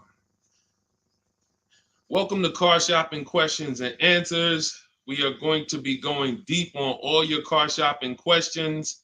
No question is off limits. And if you don't know me, my name is Deshone the Auto Advisor. We're already up and running on TikTok. We got our first couple questions about to come in, but I need to get back on Facebook because we have to start Facebook, YouTube, and Instagram at the same time, or it's not going to work. So let me it's all good. Stay right there. And I want you guys to start typing your questions. We'll be here for a powerful hour, and I'm just going to go through as many questions as I can in an hour. And we're going to be talking inside stuff. I don't hold back. Some of you know who've been on the stream with me. I do not hold back when it comes to questions and what we do here. So let's just go on Facebook. All right. Hang on. Let me throw the link up. Perfect. Yeah. All right. Okay. We're good to go. Dolan, you can bring the first question in. And let me give a new. Welcome, Facebook. We're on 4 platforms right now going live for car shopping questions and answers. Type your questions in below, and we're going to make sure we get to them. All right. It's not easy getting 4 platforms live at the same time. And we have 2 TikTok channels that we're live on at the same time. So everything we'll be talking about is out of my new digital book, Cars from Home, 7 Steps to Saving Time, Money, and Avoiding Dealerships. I have a special link for you to get a copy at 75% off in my TikTok bio, in my Instagram bio, or in the YouTube or Facebook comments for the next 30 minutes. Let's rock and roll. All right. First question comes from Scott on TikTok. I'm trying to buy a new pickup truck in New Jersey. Not sure how to do it. Well, the first thing we want to do is decide whether we're going to buy or lease. If you're keeping this truck longer than 8 years, then you should be buying. Once you decide whether you're going to buy or lease, and that's how you're going to avoid depreciation. Like you could save a ton of money on this truck, but if you trade that truck in 3 years, 4 years, you're going to lose a lot and you're going to just be buried because you're losing too much over the first 5 to 7 years of the truck's life cycle. So if you're like Deshone, I'm keeping it more than 8 years, no need for me to think about leasing, all good. Now we're going to move to what we call the equity assessment. Do you have any vehicle that you own right now that you need to replace? Because there's a word that we don't use here. Some of you know who've been on the stream with us for a while. What's the word we do not use? Starts with a T. There's a word here. See, so, and I'm moving you through this process. So Scott, I want you to see this is a process. It's not we don't wing it here. So there's a word we don't use. You already decide whether you're going to buy or lease. Let's see. Does anybody know? We might have a lot of new people on here today. Thank you, Brenda. Trade in. Brenda got it. We don't trade in vehicles. Because again, when we start talking about getting all the money on our car deals, we got to realize something. We got to get all the money from each transaction. That means the car we have right now, if we don't get the most money for that, we lost money. The loan we may be getting, if we don't get the lowest interest rate, we lost money. And the car we're buying, if we don't get the best price, we lost money. So what we do is the equity assessment. Let me know if you have a vehicle you're going to be replacing. We would make sure we go online, we go to bidders, and we find out the highest bid we can get on our vehicles. Takes us 20 minutes. 6 major websites: CarMax, Driveway, Carvana, Kelly's Blue Book, Instant Cash Offer, Car Gurus, and AutoNation. These are people who are fighting tooth and nail every day to buy cars. So we get bids from them. Now, let's move in. Let's say you don't have a car to replace. Now what do? Well, let's look at how we're going to pay for this truck. Are we going to, let me turn on airplane mode to make sure I don't get any interruptions. All right, how are we going to pay for this truck? Are we going to buy it cash, or are we getting a loan? So if we're getting a loan, then we need to see, are there any special interest rates on this truck we're looking at? If there's 0%, if there's 1.99%, that eliminates us from needing to shop for a loan. That's called a subvented interest rate. No one's beating it. So when you guys see like Honda, if a vehicle you're shopping for has a 2.99% interest rate, 1.99, that eliminates us shopping. But there's one parameter we must look at in the fine print. What's the term? Is it for 3 years? Is it for 5 years? If they give us 0% for 3 years, a lot of people can't afford that payment. Interest is great. There's no interest. It's free money. But you got to be able to afford the payment based on the term. Then we move into looking at, is this a quality truck? It's a very important step. Let me tell you what happened. People used to buy Range Rover. When I worked at Mercedes, we had a Range Rover dealer right next door. People come in and get a great deal on a Range Rover, come in, feel like, okay, I won. That truck's in the shop every 90 days. Every 3 months. Lights going off, it's on a flatbed. We had people going in that dealership, literally. Maserati had a couple models, same thing. But there are domestic models too. There are import models. There are Japanese models too that have issues. So what we do is we do a quick search, takes us 5 minutes. Nothing that I'm talking about takes more than a couple minutes. In fact, our entire process to buy cars that I teach, my 7-step system, is 90 minutes to 2 hours. You can get the best, you can get below market deals on any vehicle in no more than 2 hours. So, but we can't get a below market deal and then find out we bought a bad vehicle.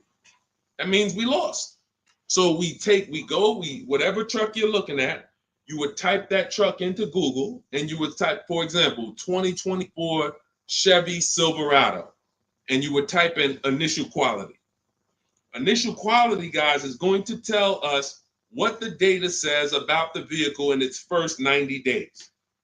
That's initial quality reports. That means when people get it, all the owners, the thousands of owners that are buying this vehicle, what are they saying in the first 90 days? Are they saying the electric, are they saying it's hard to manage?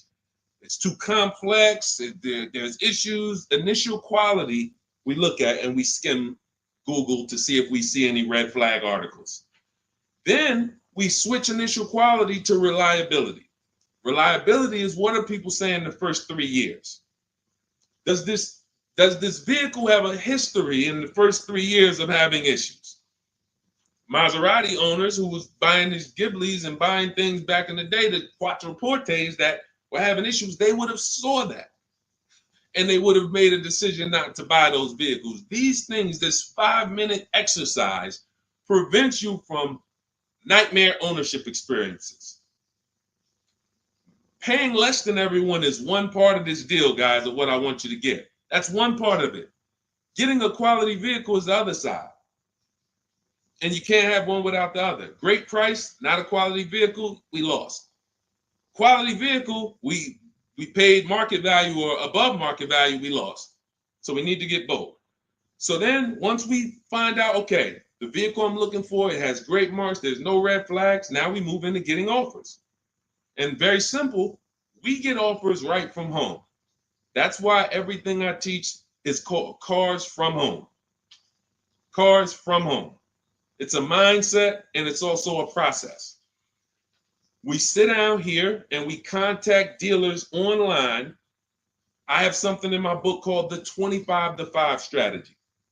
That means we're connecting with 25 dealers in 20 minutes and we're going to get 5 offers.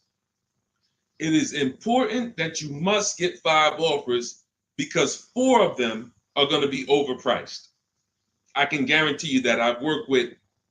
Right now I've worked with 2,200 people personally around the country, and we have about 9,000, approaching 10,000 people that have my digital book, Cars from Home, in their hand in the last 4 months.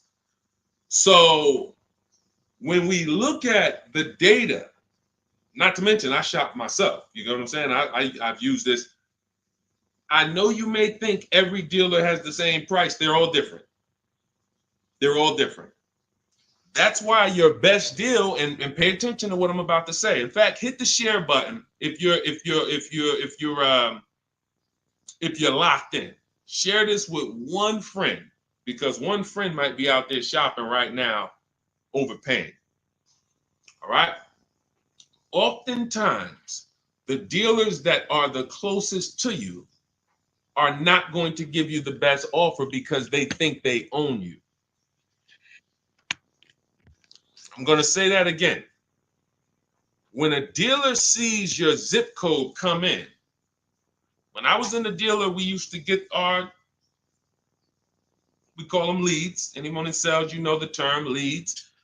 When we see that the zip code is a zip code that is right here, 5 minutes away, 10 minutes away, 20 minutes away, there's a mindset there that this person is not going to shop. So they're not going to give you your best offer in many cases. What you're going to get is an overpriced offer, and you won't see it until you learn to speak to dealers that are a little further away from you. Now, if you're doing it my way, you're using my book, you get your copy for 75% off. You won't pay the $97 price. I have email scripts in there. We don't talk. You use these email scripts when you're buying new cars and leases. We have a different process for used cars, but we still don't talk. You have to, and what's happening is you're going to see that sometimes the offers that come from 45 minutes away, an hour away, are your best offer because they're trying to take business from their competition. Some of these smaller dealers as well who don't have the foot traffic, they're not getting 100 people coming in on a weekend. They have to depend on strategically winning business. They're using the internet to reach out and connect with people that are far away from them, and they're beating their competition. But if you're programmed to go right into your local dealer, you're never going to get their prices. Type a $ if y'all are following. Type a $ if you're following what I'm saying right now. Type a $ if you're locked in right now. Type a $ if you care about your money and you're like, you know what? We're going to unlearn all the things that we were programmed to do. I'm going to tell you here's how we know we were programmed. And if I wasn't in the car business, I'd be just like y'all. That's why it's my mission to teach. You know how we know we were programmed? We never learned to buy cars. We were indoctrinated in a way of buying cars. We didn't consciously make a decision, approached it and said, this is how I'm going to buy cars. We were indoctrinated into how people buy cars, and that's what makes the dealer principals in these dealer groups, Fortune 500 companies that trade on Wall Street and make billions of dollars, because they have a predictable way that they serve the customer. It's not for the customer's benefit, it's for profit. So when you start doing this, and Scott, I just gave you the first 5 steps of our process. When you start doing this, you're going to see that the same people who you thought really liked you, Charlie down at the dealership that he sold cars to you, your parents. When you start making Charlie compete, you're going to see Charlie wasn't really for you. You're going to see that. The same person who, man, we always bought cars from him, but when you start making them compete, things change. Things change dramatically. And that's going to reveal to you, oh man, Charlie, how long you been overcharging me then? How long? See, because one dealer's best offer is not another dealer's best offer. So it's not like Charlie's lying. When he says to you, hey, listen, Ashley, listen, Miss Whittington, I can't do any better than this. This is our best offer. He may not be lying, especially, you shouldn't be there, but we do this, we never talk numbers in a dealership. But once they say that's our best offer, that's their best offer. When you hear from another dealer online, it's a different best offer. Another dealer online, it's a different best offer. And then you start saying to yourself, okay, I just need to find a dealer whose best offer is the lowest among everybody. But we can't stick with one dealer, because you'll never see how much you're overpaying by dealing with one dealer. So that's the process, Scott. That's the start. If you embrace that mindset, you're going to win every time. My 2 favorite words are multiple offers. You want to protect yourself from overpaying on anything. I don't care if you're getting your house renovated, multiple offers. Those of you who's not a good negotiator. Before we go to the next question, because I see we got a lot more questions coming, and keep typing them, and Dolan's going to pull the next one. Before we go to the next question, who's not a good negotiator? Type me. Not a good negotiator. I know we got some negotiators on here. We got a good amount of people, but who's not? You just don't like it. You're either not good at it. You don't like confrontation. It's just not your thing. Who'll be honest and let us know. It's not your thing.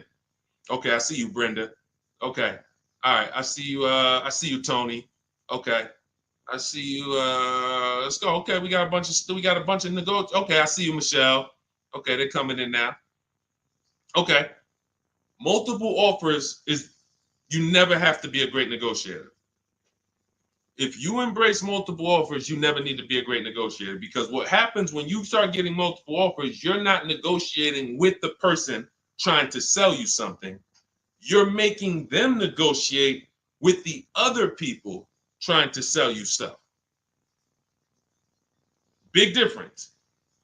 When you negotiate one-to-one, you're negotiating with a person.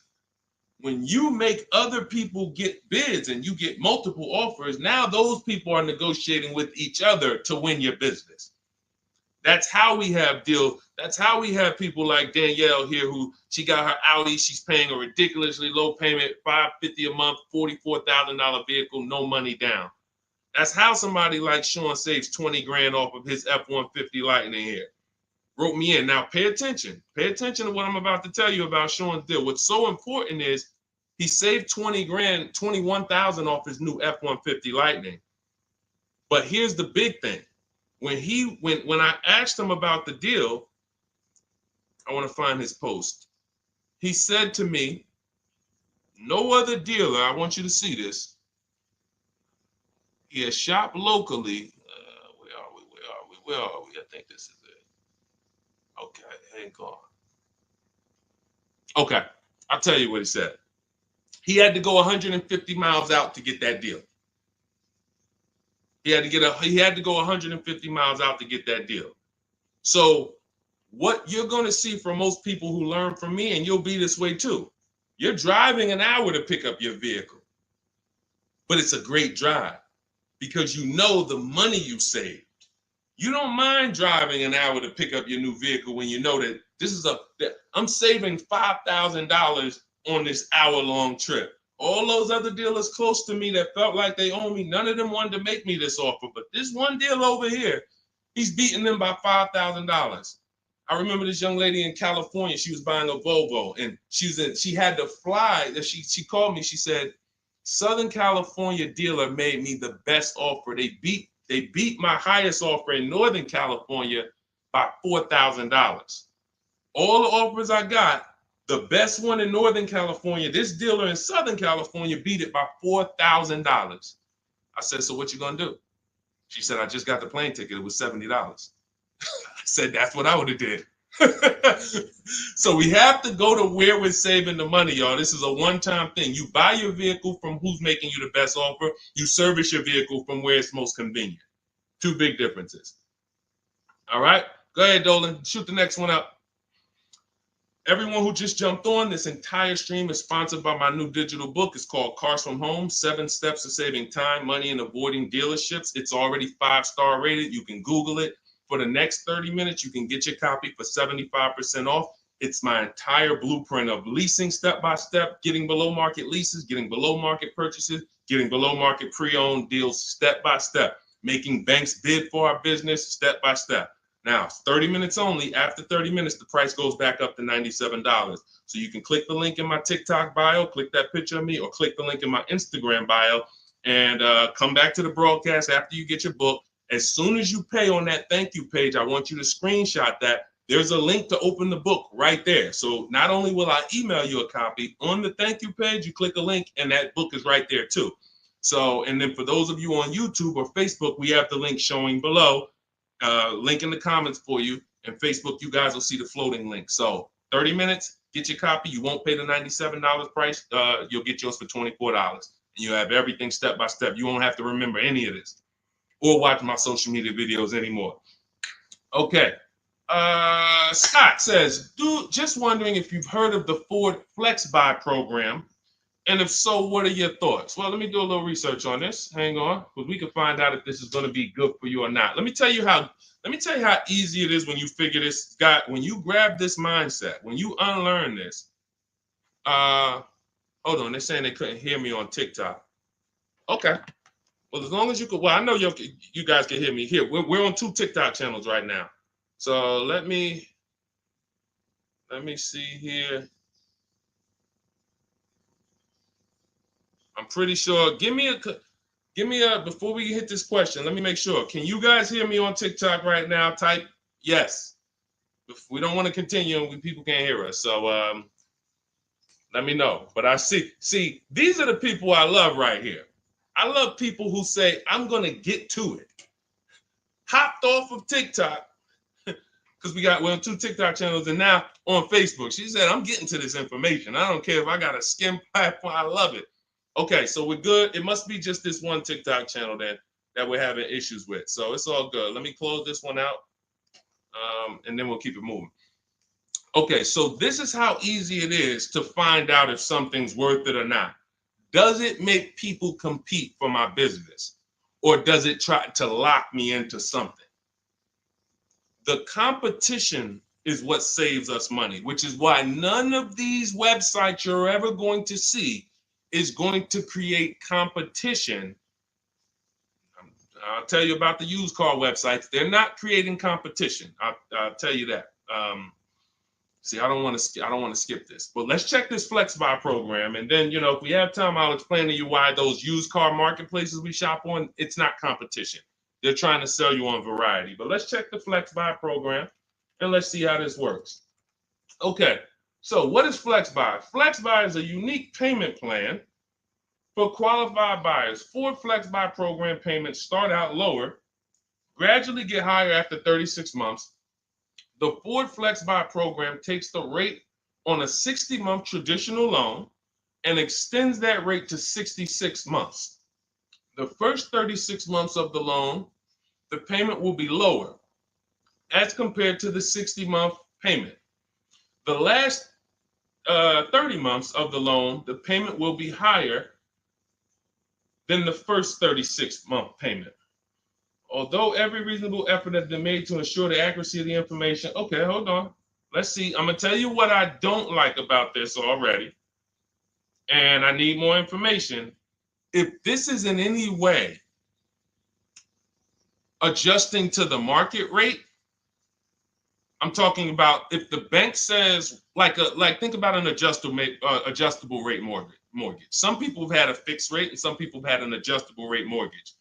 The adjustable rate is good for the lender because the lender says, all right, here, pay this rate that we agree on today, but in 3 years, 5 years, and 7 years on an adjustable rate mortgage, let's talk about what your new rate is based on what the market rate is. If that's in any way like this is trash. Because the banks will say, all right, well, for the first part of the loan, we're going to do one interest rate. And then we'll look and say, midway through, what's the market rate? And if the market rate's lower, great, you win. If the market rate's higher, then you lose. So here's the thing. When we're getting loans, I'm getting ready to explain something to you guys called the bank bidding war. There's so much money in loans, it's ridiculous. That's why there's people who want to loan you money to buy cars. They don't even sell cars. And could y'all keep tapping the screen on TikTok and running those likes up? Can we get to 1,000 likes real quick? Every time y'all tap the screen, y'all run the likes up and y'all actually help TikTok bring more people over here that need to be here. So I appreciate everybody. And thank you to everyone who hits the like button. I appreciate you. It does matter.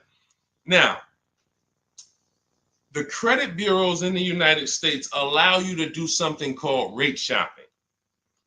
Rate shopping is when you actually let multiple lenders run your credit within a small period of time, and they can access it with a hard pull and it won't drop your credit score more than one hard pull. So let's just say one bank, Bank of America, accesses our credit to give us an offer for a loan.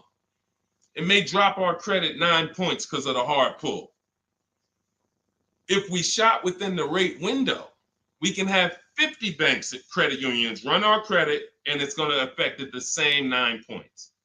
That's called the rate window. I haven't heard anyone talk about this. I've been talking about this for literally over 2 years. I think I have a couple big videos that you guys have shared, watched, that talk about how to do this. When you are getting your offers from banks, you want to get them after you've already found your best deal on your car. Because once you get your best deal on your car, you have everything you need now to go to the bank or go online, call the bank and get an offer. Who's had a bank tell them when they call for some type of offer, the bank tells you, well, we need you to have a car first.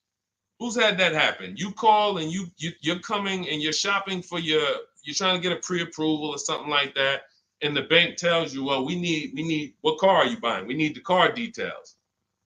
Well, that doesn't really make sense, right? I'm trying to get the offer so I can go get the car. But in the case of how we do it, we find our best deal on the car, then we come home and we let multiple banks and credit unions fight it out. Fight it out.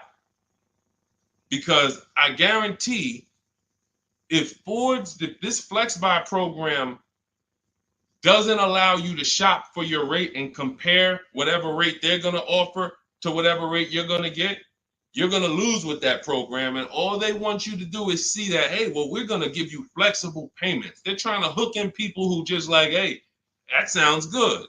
Not realizing, well, if you just got a rate that was just got an interest rate that was 2 points lower, your payment would be $40 less a month.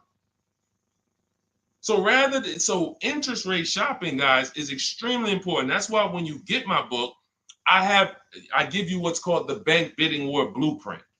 This is for you guys that are financing.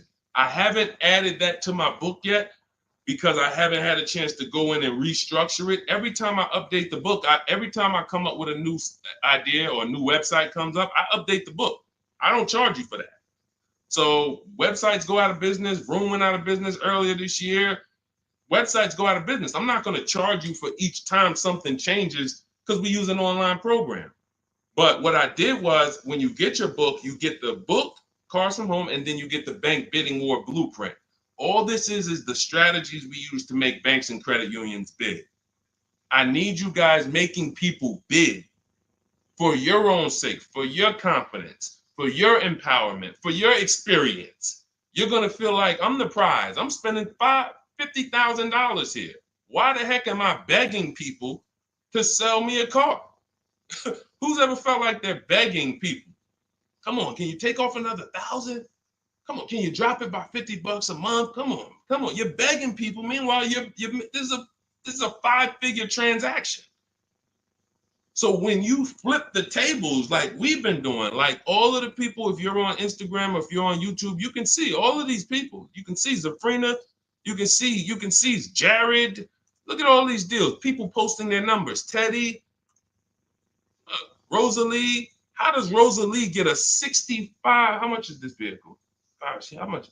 How does Rosalie get a $60,000 vehicle at $592 a month with no money down? How does she lease that vehicle at $592 when the same daggone Infinity advertisements we see say, hey, come put $5,000 down plus tax and you can pay that price? She did it with no money down. How? Bids. Okay? Bids. All right. Scott, if the program doesn't make people bid, it's no good.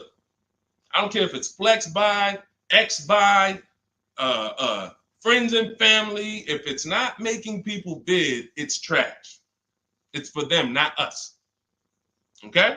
I think I beat that horse down. So we can go to the next question now. Go ahead, Dolan. Remember, everybody, you have 30 minutes to get your copy for 75% off. Make sure you save my support email just in case you type your email wrong. Sometimes the book doesn't end up in your inbox. Just hit support, send them an email. My team works 7 days a week. Hey, didn't get my book.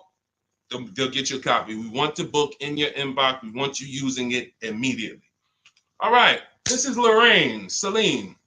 Thank you. I followed you in your advice on shopping for a used car, and I bought a 2007 Honda Accord at a great price. Thank you for your knowledge and advice. Amen. Congratulations. Enjoy it. Honda's a great vehicle. If you took the steps and made sure you were getting a good one, title, service records, accident history, a great Honda Accord is incredible. Even some of these vehicles, guys, long-term owners, some of you long-term owners, you need to understand which vehicles have the best longevity records. And Honda Accord is one of them. Congratulations, Lorraine. Enjoy it. God bless you. Go ahead, Dolan. Next one. Buying a Porsche Cayenne Coupe. Need help. Okay, well, you sound almost like Scott. We started with the process. How many years are you keeping the car? If I could find my, oh man, I don't have time to find it right now. I know why. There's a young lady who came. I want to tell you something how important deal structure is. Who was taught never to lease a car? I want you to be honest. Type me if you were taught never to lease a car. If everyone who's willing to be honest, again, it may sound like some of the things that I'm talking about is bad news first. That's because it is. I have to give you the bad news first, and then we get to the good news. All right. So now I see some misconceptions coming out already. I see Wanda. Okay. I see Black F22. He said you never own it. I want you to understand something about what you just said. If you're a person who keeps that car 8+ years, then you can own it. I'm going to tell you why. Cars depreciate like this. Cars drop in value like this. This is the scale. That's why you buy a car today for $40,000. 5 years later, it's worth $18,000 or $15,000. You're losing value. People care about this. You know who cares about this more than anyone? You guys, you know who cares about this more than anyone? Banks. Banks. Banks don't want to own things that do this. Now look, Black is coming with a lot of stuff right now. Let's talk to Black. And let's talk to the people like Black, because Black is somebody who will tell you never lease a car. He just said you're basically renting it. You never own it. Now let's get to the point. I want to show everyone on here. Thank you, Black. I'm glad you're here because we're getting ready to use this as an opportunity to prove a point. Let me take let's look at Ansley's deal he just got leasing.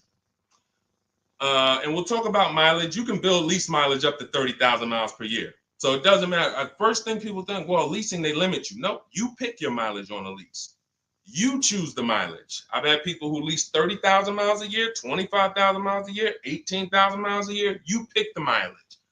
Now, whether you drive or whether you lease or buy, this is what your vehicle is doing. You're losing money day by day. So when you go and you buy a vehicle, you're losing money day by day. The reason I created the 8-year rule is for you to understand that at some point, you stop losing value day by day. You lose less value. This is what we call beating depreciation. It comes with long-term ownership.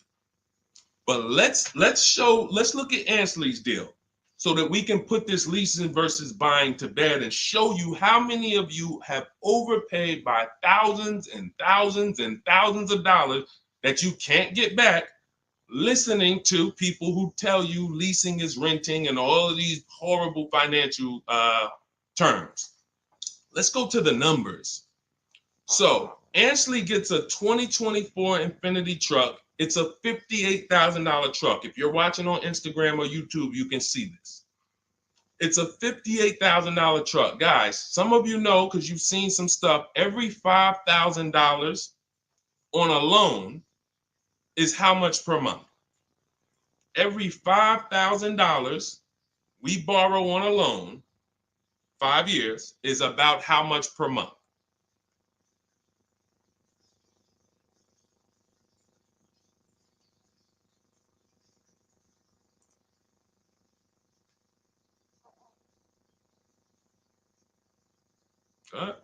Anybody know?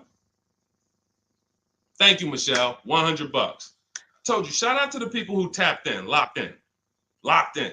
See, I love the people who are locked in. It's some people who just, they sleep at the wheel. I need the people who are locked in. I'm really only talking to you. Now, that means this vehicle that Ashley went in to get, his $58,000 vehicle, if he would have just said, all right, I want to buy it because I was taught leasing is renting, how much is it going to cost me a month? No money down. Let's figure, we're going to compare apples to apples. No money down, because when you put money down into the deal, that confuses you. That actually makes you think you got a better deal than you really did. When you evaluate deals with no money going into them, it's easy to see where the best value is. Now, Ashley would have been paying $1,200 a month for 5 years. $58,000. That's not even full tax. Let's just round the tax to 60. Let's just say $1,200 a month. But Deshone, what if he got a good discount? Okay, I'll give you one better. Let's go extra conservative and let's play that game. Let's pretend that he's using my strategies and he found out a way to save a huge amount of money off this brand new Infiniti. He's getting bids, he's using my strategy, but he's not leasing because he's been programmed not to lease. So he's not leasing, but he's going to get bids. Now he saves $10,000 off the price of this brand new vehicle.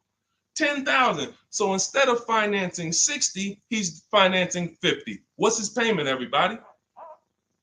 What's his payment? We just said every $5,000 is $100 a month. $50,000 vehicle. What's his payment? $1,000 a month. $1,000 a month. Okay. Now that's with a super discount. That's with a discount that's like anybody would be happy to save 10 grand. I'm proving the point here that you cannot get a good deal if you buy, but you should have leased. You lost. Big time. Now watch this. He's leasing and his payment is $554 a month. So now somebody like Black, somebody like Miggy over here that agrees with Black, they pull up in their Infiniti truck, right? And they pull up next to you. And y'all are both driving the exact same truck. And you look at them and you're like, hey, man, we got the same truck. Now they're going to say something to you like, yeah, you know, man, it's expensive though, man. It costs to drive this, right? And you're going to look at them and be like, oh, how much you paying? You know, I did a no money down deal. So I know I did all right. I did no money down, but I'm paying $1,000 per month for this. Oh, really? I did no money down too, but I'm paying $554. Wait, you? Yeah. Oh, yeah. I leased this. I drive it for 3 years, then I give it back. Oh, yeah, but I own this. I'm gonna own this in 5 years at $1,000 a month. This mine right here. Okay. All right. Listen. God bless you. Have a good enjoy, man. Enjoy. Now let's go one more scenario. Let's go to the person who says, Deshone, I don't buy used. I don't buy new though. I only buy used. Cool.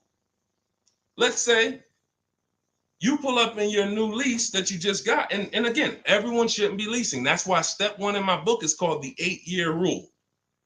It's the 8-year rule. If you are keeping vehicles at least 8 years, don't worry about leasing. You're going to beat depreciation. All of that money you're going to pay to own, all the $1,000, all these high payments you're going to pay to own, all this cash that has to come out of your pocket to own, out of your bank account to own, it'll be worth it in the long run. At least 8 years though. And the longer the better. 10, 12, 15, you really want. But less than 8, losing big time. So let's say a person says, oh, I'm going to get a used version. So they find a 3-year-old Infiniti truck just like this, but so instead of paying $60 for it, let's say they find one for $30. Let's give them a good price, good mileage. They think, oh, I'm good. What's their payment, everybody? What's the payment? Come on, stay by the keyboard. I need y'all quick because we're teaching something here to people like Black.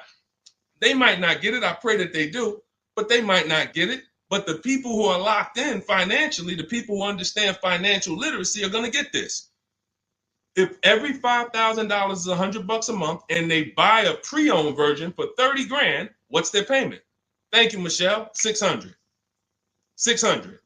See, he said 500. So this is how I know he's struggling. And I'm not trying to beat you down, man. I'm just saying when you're talking about something you don't understand, it's better to ask questions, not make statements. So now, we pull up. You have your new lease. You got this same deal, $554 a month. He pulls up in his 3-year-old version that has probably 1 year of warranty left. You both did a no money down deal. He looks at you and says, oh, wow, that's the new one, right? Yeah. This is the 2024. 2025. Oh, yeah, this is a 22. I just got this. I got a good price on it. I paid 30. Okay, cool. What's your payment? I pay 600 a month. What you pay for the new one, man? I know that must be expensive. I pay 554. Wait, what? Yeah, I paid 554 for this. No, you put a lot of money down, right? No, I didn't. I gave him $554. I drove off. It's understanding. That's deal structure. That's why when I came and started teaching 3 years ago, I had to teach deal structure. I couldn't teach people to just go in and buy cars, get great prices. If you get a great price, but your structure is wrong, you overpaid. You're driving cars, you're driving older cars with no warranty. And many of people who've been taught to do this, they never even pay the car off. They trade the car in before they even pay it off. They literally, I used to have people walk into the Mercedes dealer and they look at me and say, Deshone, is that the new version? I'm like, yeah, that's the new one.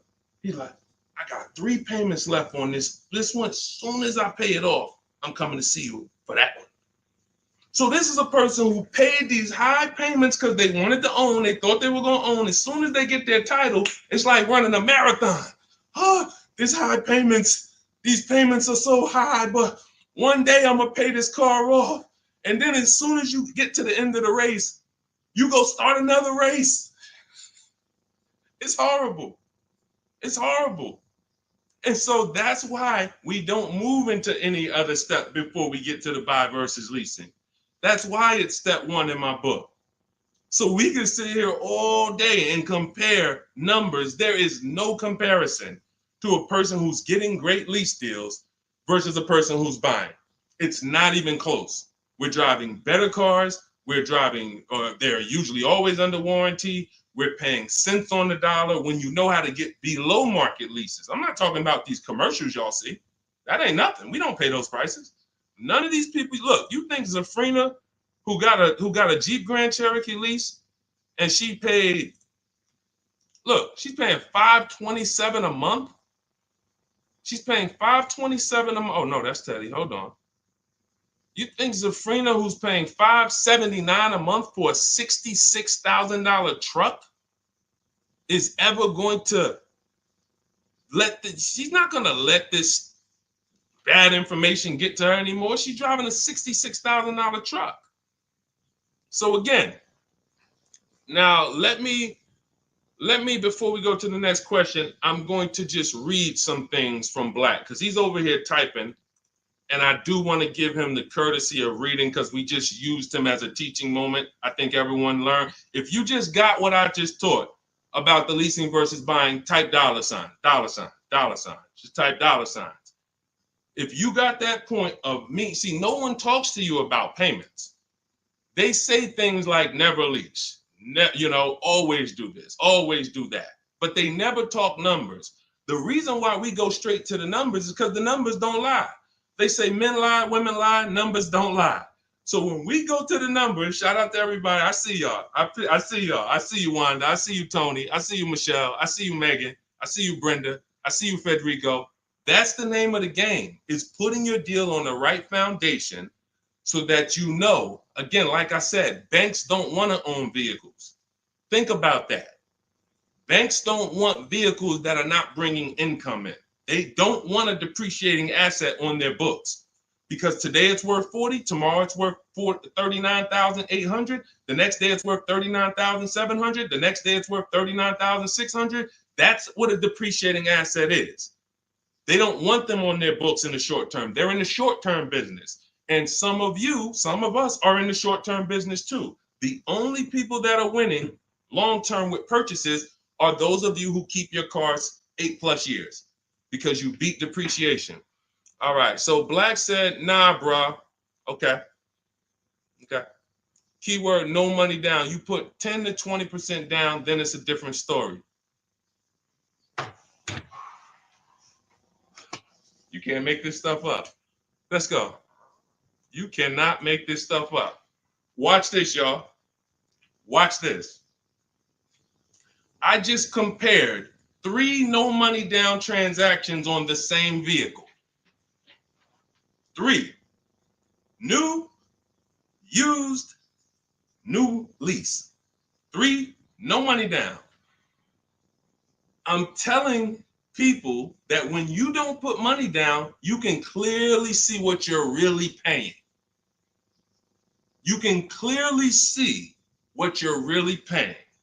Black comes in, he proves our point, which is he's going to put 10 to 20% down. Now he's pulling up next to you in your lease, right?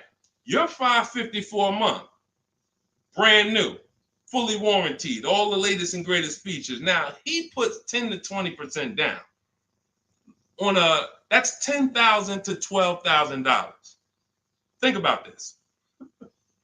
He pulls up and he has a similar payment to you. So he feels like we're alike. He feels like we're pretty close. In fact, he may even feel like he's doing better than you because he's purchasing his and you own yours. I mean, you're leasing yours. But watch this.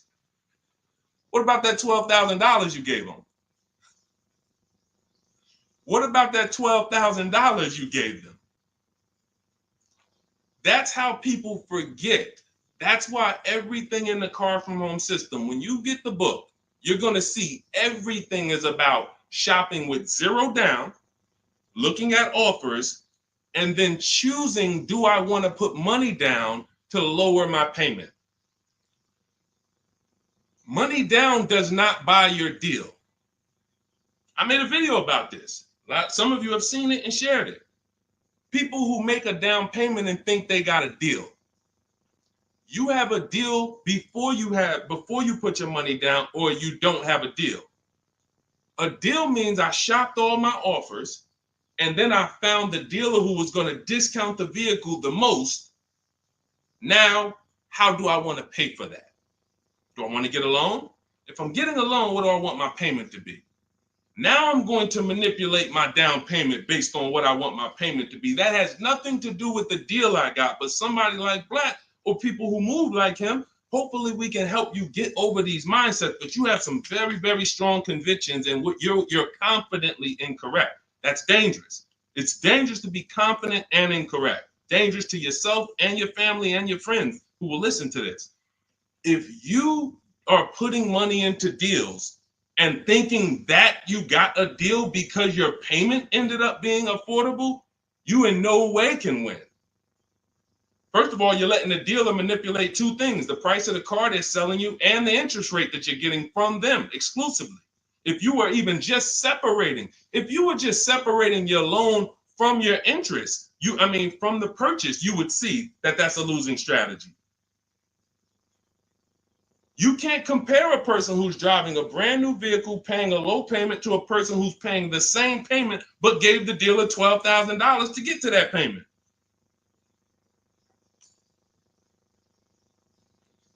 And look, here we go. Now let's get ready for the next question, because Black just said, I believe in the Ramsey rules, not leasing cars, and he's costing you. Now, let me ask you a question. How many years are you keeping your car, Black, on average? And let's just move on from there. We've given you enough, and you've been great. You have been great. I think we have all learned. You've given me a lot of things to be able to teach the audience who's willing to learn, but there is in no way, shape, or form. 3 to 4 years. My man, you are losing like crazy. Look, he's buying cars like this and flipping them. He's buying cars like this and flipping them, coming back. You're spending so much money that I can't even get it across to you because you're not in a posture to learn.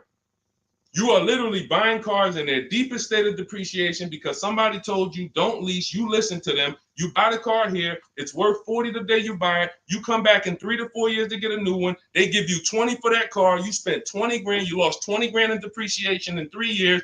And you just keep doing that because somebody told you never lease cars and you listen to them. The payments I'm showing you, it's not clicking. The fact that the same car you bought for $40 that you're going to get $20 for, you're paying $40. That's an $800 a month payment. You put 20% down, you finance 30 grand. Now that's a $600 a month payment. That same $40,000 car we're leasing with no money down for $500 a month. No money down. You are spending thousands. We can't help you, man. You got to be willing to unlearn it. You are so locked in, So anyway, but I think, listen, everybody who got it, you understand. That is why leasing versus buying is paramount. You cannot get it. If you are not keeping your cars 8 years, you cannot get a great deal buying. You're going to lose in depreciation. You're going to lose in resale value.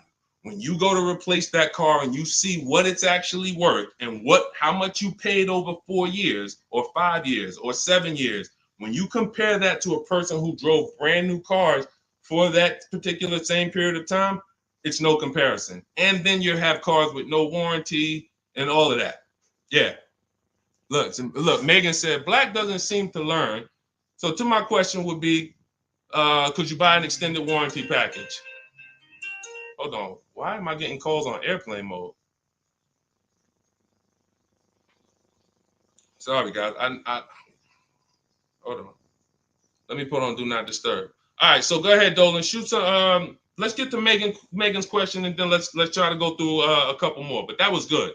That was good, Black. Thank you, because we wouldn't have been able to teach on those points without your questions. Okay, so let's do Carolina on YouTube, and then let's go to we'll hit Megan, and let's go through as many as we possibly can. Hey, I'm new here. I want to trade my 2020 Nissan, and what's the best way to do this, please? Okay, so you have a 2020 Nissan. That's a vehicle that's not 5 years old. First thing you would do, if we were talking, I wouldn't let you buy.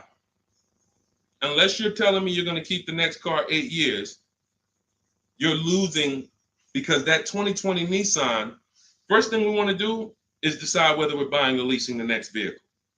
And as we just said, if you're not keeping the next vehicle 8 years, you should be shopping for below market leases. Then you want to now see what is the most money you can get for that Nissan. We don't depend on a dealer to tell us. You're going to go to these 6 websites. These are 6 websites. You do this in 15 minutes. You're going to find out what that vehicle is truly worth.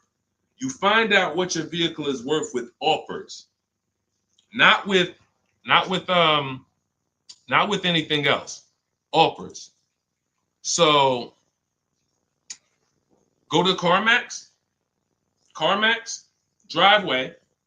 Write this down. I told you, stay locked in because we do dialogue here. It's not just me talking. Unless you got a notepad, you got to stay locked in and ready. We're going to go to CarMax. We're going to go to Driveway. We're going to go to Carvana.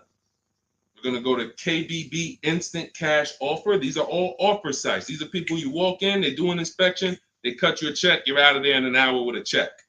They're not trying to sell your car, they just want to buy your car. Driveway, Carvana, CarMax, KBB Instant Cash Offer, Car Gurus, and Auto Nation. 6 offers, 6 bids. That's going to tell you what your vehicle is worth, and that's going to tell you if you have equity or negative equity. Equity or negative equity. Okay? So that's the first thing you need to do. First 2 things is ask yourself, how many years are you keeping the next car? And then do your equity assessment to see, do you have positive equity that could either go in your bank account or negative equity that's going to be carried over to your next deal. So that's the first step. Okay, do that first. Now, here's the beautiful thing. When I was at the dealer, I would have people who walked in as soon as I asked them how many years they were keeping the car. If they were telling me 5, like, remember the guy I mentioned a little while ago on the stream? I said he comes into the dealership. Hey, Deshone, is that the new one? As soon as he gets his title, he comes in and trades it in. I told him, there's no point in you waiting for the title. First of all, you can replace a vehicle without the title. That's fine. But again, he was taught, hey, I got to wait for my title, and then I make a move. So he always has a payment. 5-year loan, 6-year loan, pays it off, gets a new car. He always has a payment. It's just super high. But what I would do if he was listening, if he was open to financial advice, I would tell them, you're going to cash that vehicle out. That means you're going to sell this vehicle. We're going to give you a check for that. So whatever it's worth, 15, 18 grand, it's paid off. That's going to go in your pocket. Now, what he was used to doing was, well, whatever it's worth, don't I have to put that down on the next vehicle to be able to get my payment where I want it? And this was the best news I was able to deliver. This is why, and if you talk to anybody in New Jersey who dealt with me, this is how I've been. I've been the same way. From the minute I started learning about financial literacy when it comes to cars, I was a consultant educating my clients on how to keep the most money in their pocket and drive the best cars. When he would say, well, I say, are you familiar with leasing? And I would ask, how much do you drive a year? And he would say, I think about, maybe 13, 14,000. Say, let's go look at your old vehicle. We look at your old vehicle. We see, okay, yeah, based on what's on the mileage now, you drive about 14,000 a year. Here's what we're going to do. Whatever your car is worth, you're going to put that in your bank account. Let me show you what a competitive lease would look like. I make him the offer. He's like, wait a minute. This is my payment, and I could drive as much as I want. That's it. You could drive the same amount you've been driving. So I'm paying less than I was paying to own this thing? And you about to give me a check back for 12 grand, 15 grand? Yeah. This is what I want to do for the people who have been programmed that buying cars is how you should do it. Again, long-term owners, you should not be thinking about leasing. But here's how I know you need it in your tool belt, because your daughter may not be a long-term owner. Your spouse may not be a long-term owner. Your friend or whoever may not be a long-term owner. See, typically how you do things is how you teach other people to do things.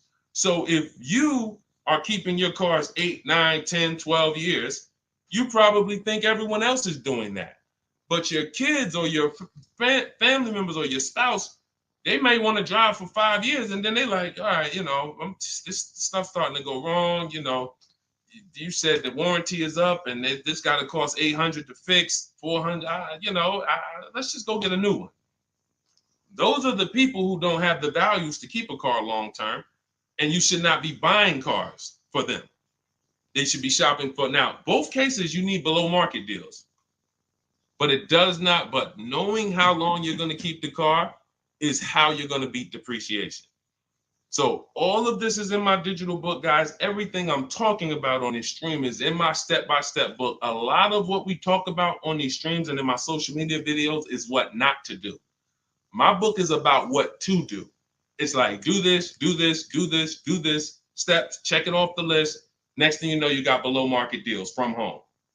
There's only 3 things we go into the dealership for: test drive, have our car appraised, and to pick up a car. We are not there to shop. We're not there to get numbers. We're not there to negotiate. We do all of this stuff from home. So for 30 minutes, if you visited the website already, you'll see the timer, 30 minutes, you can get 75% off your copy. It'll be in your inbox in literally seconds.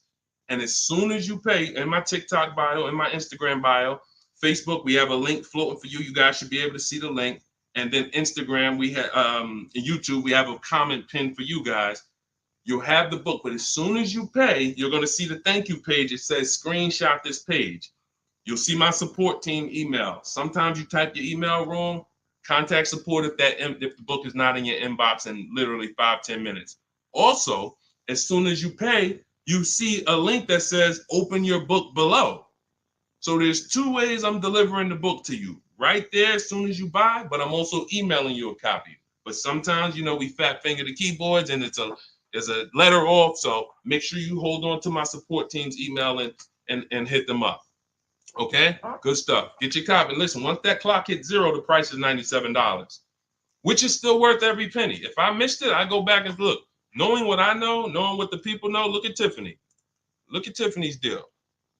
Look at Tiffany's deal. Matter of fact, let's show Vicky's deal. Look, thanks to your books and your methods, I was able to get my new lease for a 2024 Volkswagen Atlas SE Peak Edition with the tech package for $175 per month less than my first quotes. I did it all online except for picking up the car. I put no money down other than my first month's payment and DMV, which is probably $200, and saved over $6,000 on the life of that lease using your negotiating scripts. We have email scripts. This is what I want for you. I want you guys not just getting cars. Everybody's getting cars. You'll see people posting their car. Oh, I needed an upgrade. Look, get a bunch of likes. Hey, had to treat myself. You'll never see the numbers though. I want you, every time you get a car, I want you just as excited about the numbers you got as the car. And this will make sure you get there. Go ahead, Dolan. Shoot the next one up. Okay, Brandon from TikTok. I've lifted the Denali truck. I owe $6,500 on it. It has 163,000 miles. It needs $3,500 worth of front end work. Should I fix it or trade it? I'm the only owner. I would make sure you get a second opinion on how much it's going to cost to fix. Lifted Denali is going to have a low resale value. But here's the thing: the cost of replacement is always more than the cost to fix. Always more. So if you got a truck, and again, your truck, you got a loan on it. You got a loan on it, 163,000 miles. I teach something: you shouldn't have a loan past the 10th birthday on a vehicle. Now you're going into a lot of risk. There's different boundaries we need to follow. But what I would do if I was you is I would make sure I'm not spending more than $3,500 unless I'm getting multiple mechanics to give me an offer. But I would see, what does it cost? What's the lowest I can pay to get this truck running? What if you pay $3,500 and it runs again for another 3-4 years? All day long. Because to get a new vehicle, $3,500 is coming out your house in probably 6-7 months. Which would you prefer? $3,500 one time and I could drive this thing for another 3 years problem free? Or $7,000 or $10,000 a year that I'm going to pay to get a new truck? Keep the cost low when you can. All right. Listen, I'm going to jump off. Everybody, listen, we'll be back for another stream. We went deep today. I think we dug into stuff we've never dug into before. Thank you to Black for, bringing some information to us that allowed me to teach and help you guys unlearn. Everything you need is in my digital book, Cars from Home, 7 Steps to Saving Time, Money, and Avoiding Dealerships. Normally $97. It's 5-star rated. You can Google it. You can see all the reviews people wrote using it. But you won't pay $97 if you get to my TikTok bio or my Instagram bio before that 30-minute countdown expires. You'll get it for 75% off, which is $24. And on YouTube and Facebook, I have a comment pinned for you guys where you can get your copy for 75% off. Use it. Make sure you email me your success stories, and make sure you save my support team's email just in case you type your email wrong. Let's make sure my team gets you your book. All right. God bless you. Keep winning. Keep unlearning. I'll see y'all on the next one.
Hit go live, then we'll roll in.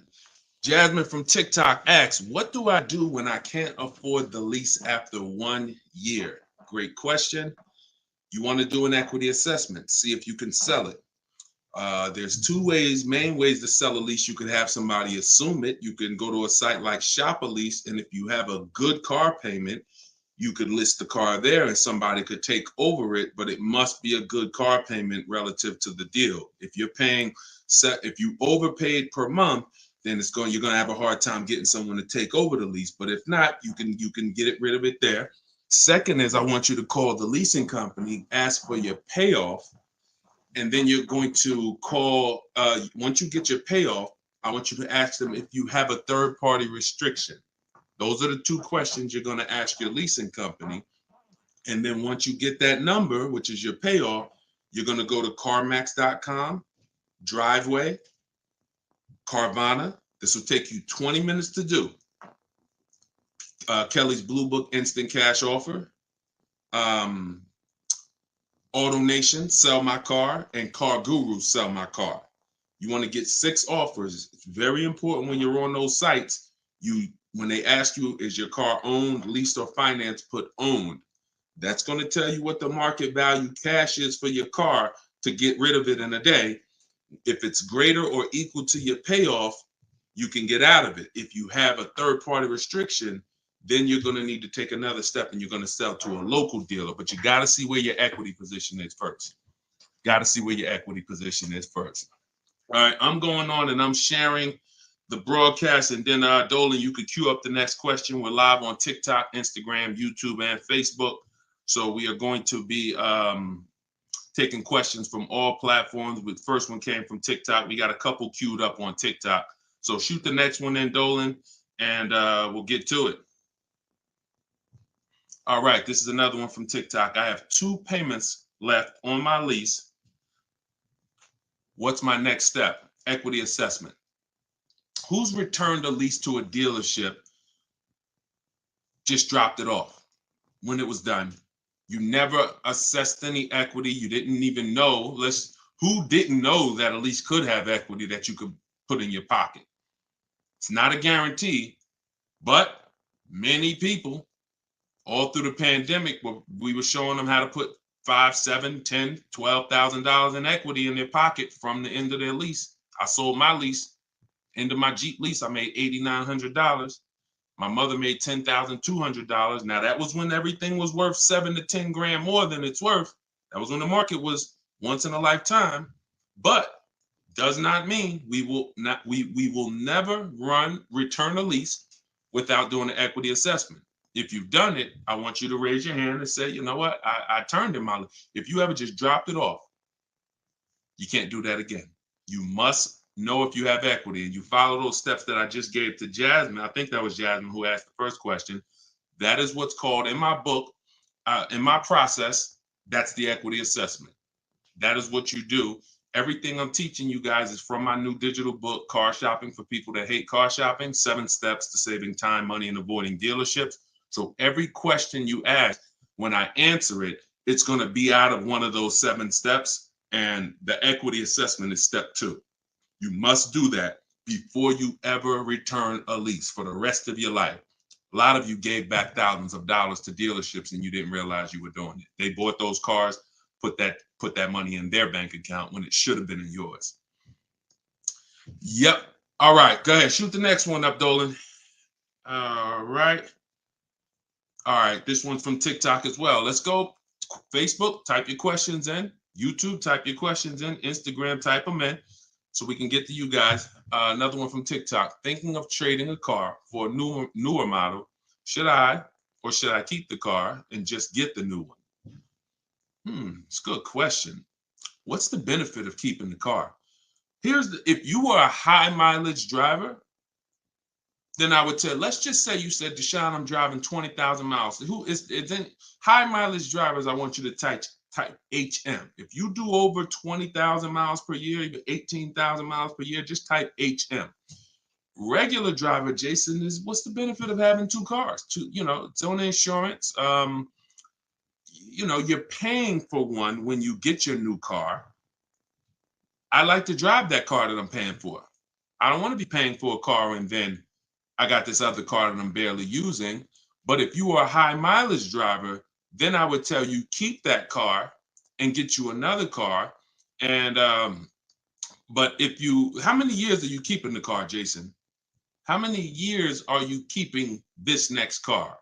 Because depending on your answer, it's going to change my answer to you. So this car you're thinking about getting, how many years you see yourself keeping it? Let's start there.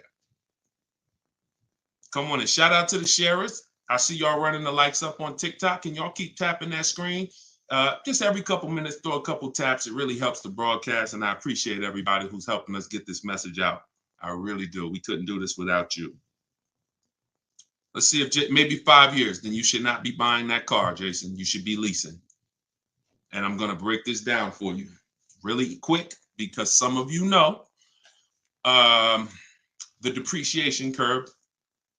And the rule of thumb is when we talk about the hidden money in your car deals, my job is not to just teach you, if you're willing to listen, how to save thousands of dollars by making dealers and banks bid on your business. That's how we make sure we get the best prices. You can't get the best price. You can't make the best deal if you buy, but you should have leased. It's impossible.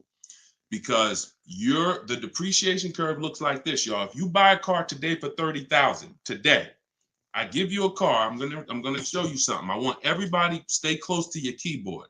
I don't want you to, when I ask you a question, type as quick as you can so we can keep the dialogue going. If I gave you a $30,000 car right now, put it outside your house, you don't drive it 1 mile, you don't even touch it. We go outside a year later. Is it worth $30,000? You didn't drive it 1 mile. You said, Deshone, I don't need the car, but I'm leaving it here. It's yours. You don't drive it 1 mile. Is it worth $30,000? No. So that's your first intro into depreciation, the unseen expense. Let's go a little deeper. If you put 10,000 miles on it, it's worth less, right? If you put no money in it, if you put no mileage on it, it's already lost thousands. If you put 10,000 miles on it, it's worth less, right? High mileage driver, let's say you put 20,000, it's worth less, right? Now what you're seeing is the expense you've been taught not to see, which is depreciation. It has nothing to do with car payments. It has everything to do with that. We've heard people say, oh, cars are depreciating asset, cars are depreciating. What does that actually mean? I'm showing you what that means. I'm showing you what that means. When you're buying something that goes down in value, you have to look at when it's going down, when is it losing its most value, and your goal should be to avoid replacing it while it's losing the most value. How many of you have a car outside right now, outside your house? You've had it for at least 8 or 9 years. Type the number of years you've had it. If it's more than 8, don't type 3, don't type 5. For those of you who have a vehicle outside right now and it's been in your home, in your household for at least 8 years, I want you to type the number of years. All right, we got Jason 10, we got 13, we got 8, we got 20, we got 14. Okay, so we got 10. This is the leasing versus buying question, and there's nothing more important than this to the foundation of your deal. Because if you choose wrong, you cannot get a great deal. And if you're new to this, then lock in for the next 5 minutes, and you're going to understand why. The people, those of you who said, Deshone, wow, Jazzy's 20 years. The vehicle, the value of your vehicle right now, isn't it going to be about the same a year from now? Everybody who just typed, look at the, and I want y'all to pay attention. If those of you who are like, Deshone, I never keep a car, you might be saying, looking at these numbers and saying, Deshone, I would never keep a car that long. It's not for me. It's not in the cards for me. It's not my style, not my habit, not interested. Perfect. Pay attention. 12, 20. So all of these people, your car will be worth next year about what it's worth right now. What does that mean? That means you have avoided the depreciation. You've won. The depreciation curve normally looks like this the first 5 to 7 years, but it starts to get like this the longer you keep the car. So now all of you who have answered, all of you who are watching them answer, their car depreciation curve looks like this now. It's not losing much value anymore. If you don't get to that level, there was no point in you buying the car because you're replacing it here. There's only 2 ways to go from to avoid this type of depreciation. Car was worth 30, now it's worth 10, 7 years later. It's only 2 ways to avoid that type of hit. One, you're going to keep it long term. If that's not you, you should be shopping for aggressive leases. Not these leases you see in the car, in the commercials, come pay $4,000 down and all of that. These are not deals. Aggressive leases are below market prices and they're pennies on the dollar compared to what you've been paying.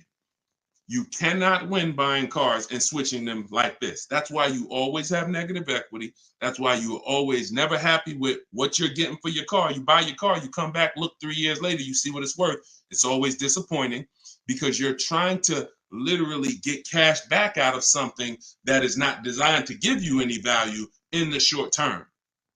Leasing or long-term ownership. That's why the first thing that I teach, it's called the most important question, is how many years you keep in the car. If it's not 8, then you should be leasing. It's not even a question. We'll go deeper on that throughout the show. Anyone who wants to know more about that, you keep asking, because once I open up that Pandora's box, it's like your mind is like, oh, but everything I heard about leasing, I heard it was bad. I heard you can't drive that much. I heard that yada, yada. They bill you for all of this stuff. All of those things, I'm going to help you unlearn because unfortunately, the people who taught you that were confidently incorrect, which is dangerous. Confidently incorrect is you're dangerous to yourself and others. So, all right, so that's the key. If that's the key, Jason, don't think about buying if you're not keeping 8 years. You're going to overspend. And we'll talk more about that throughout the broadcast. Feel free to ask follow-up questions.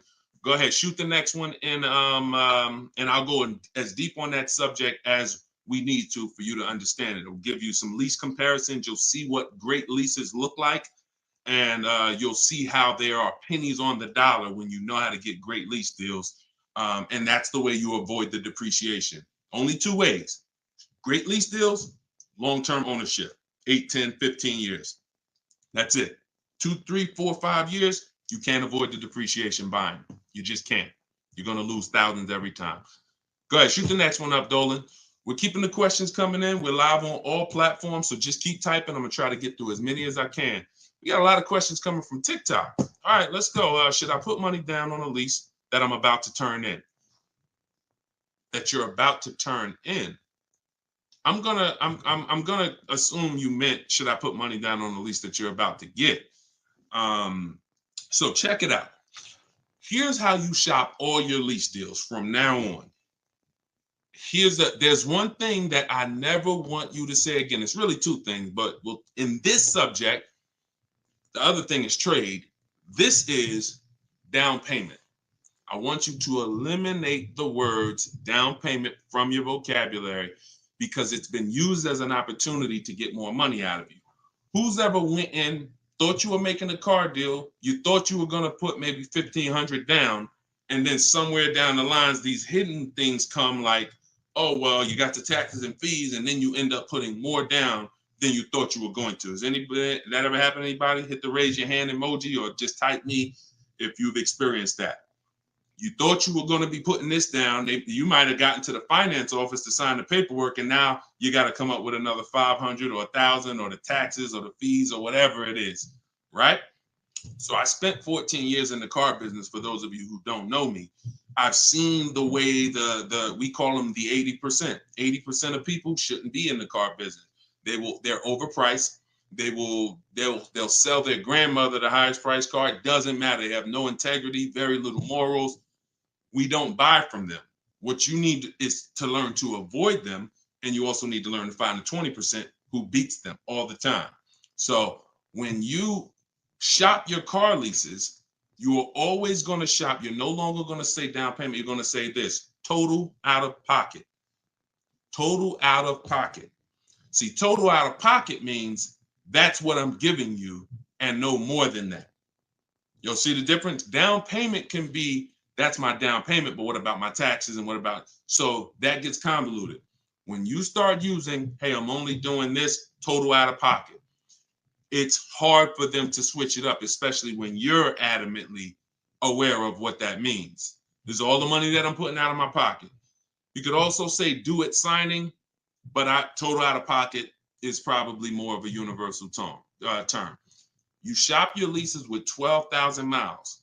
Now, who was taught they limit you on the lease miles? Who was taught they only give you 10,000 miles? Because this question from TikTok, the person's asking, should I put money down on a lease? So I want to tell you how you always want to shop your car deals with no money down. That's what's confusing you. What's confusing you is when they mix the down payment and start throwing monthly payments, you are now not aware of what you're truly paying for the car, what you're truly getting. And so this is why you use what I'm telling you, you shop my way. You're never going to shop with down payments. That doesn't mean we don't put down payments down, but we do not get offers and we're not out there shopping with down payment money. Okay? So, all right, I see it's happening to you, Fouché. So you're going to get your offers with first month's payment, total out of pocket, taxes and fees in the payment, 12,000 miles per year.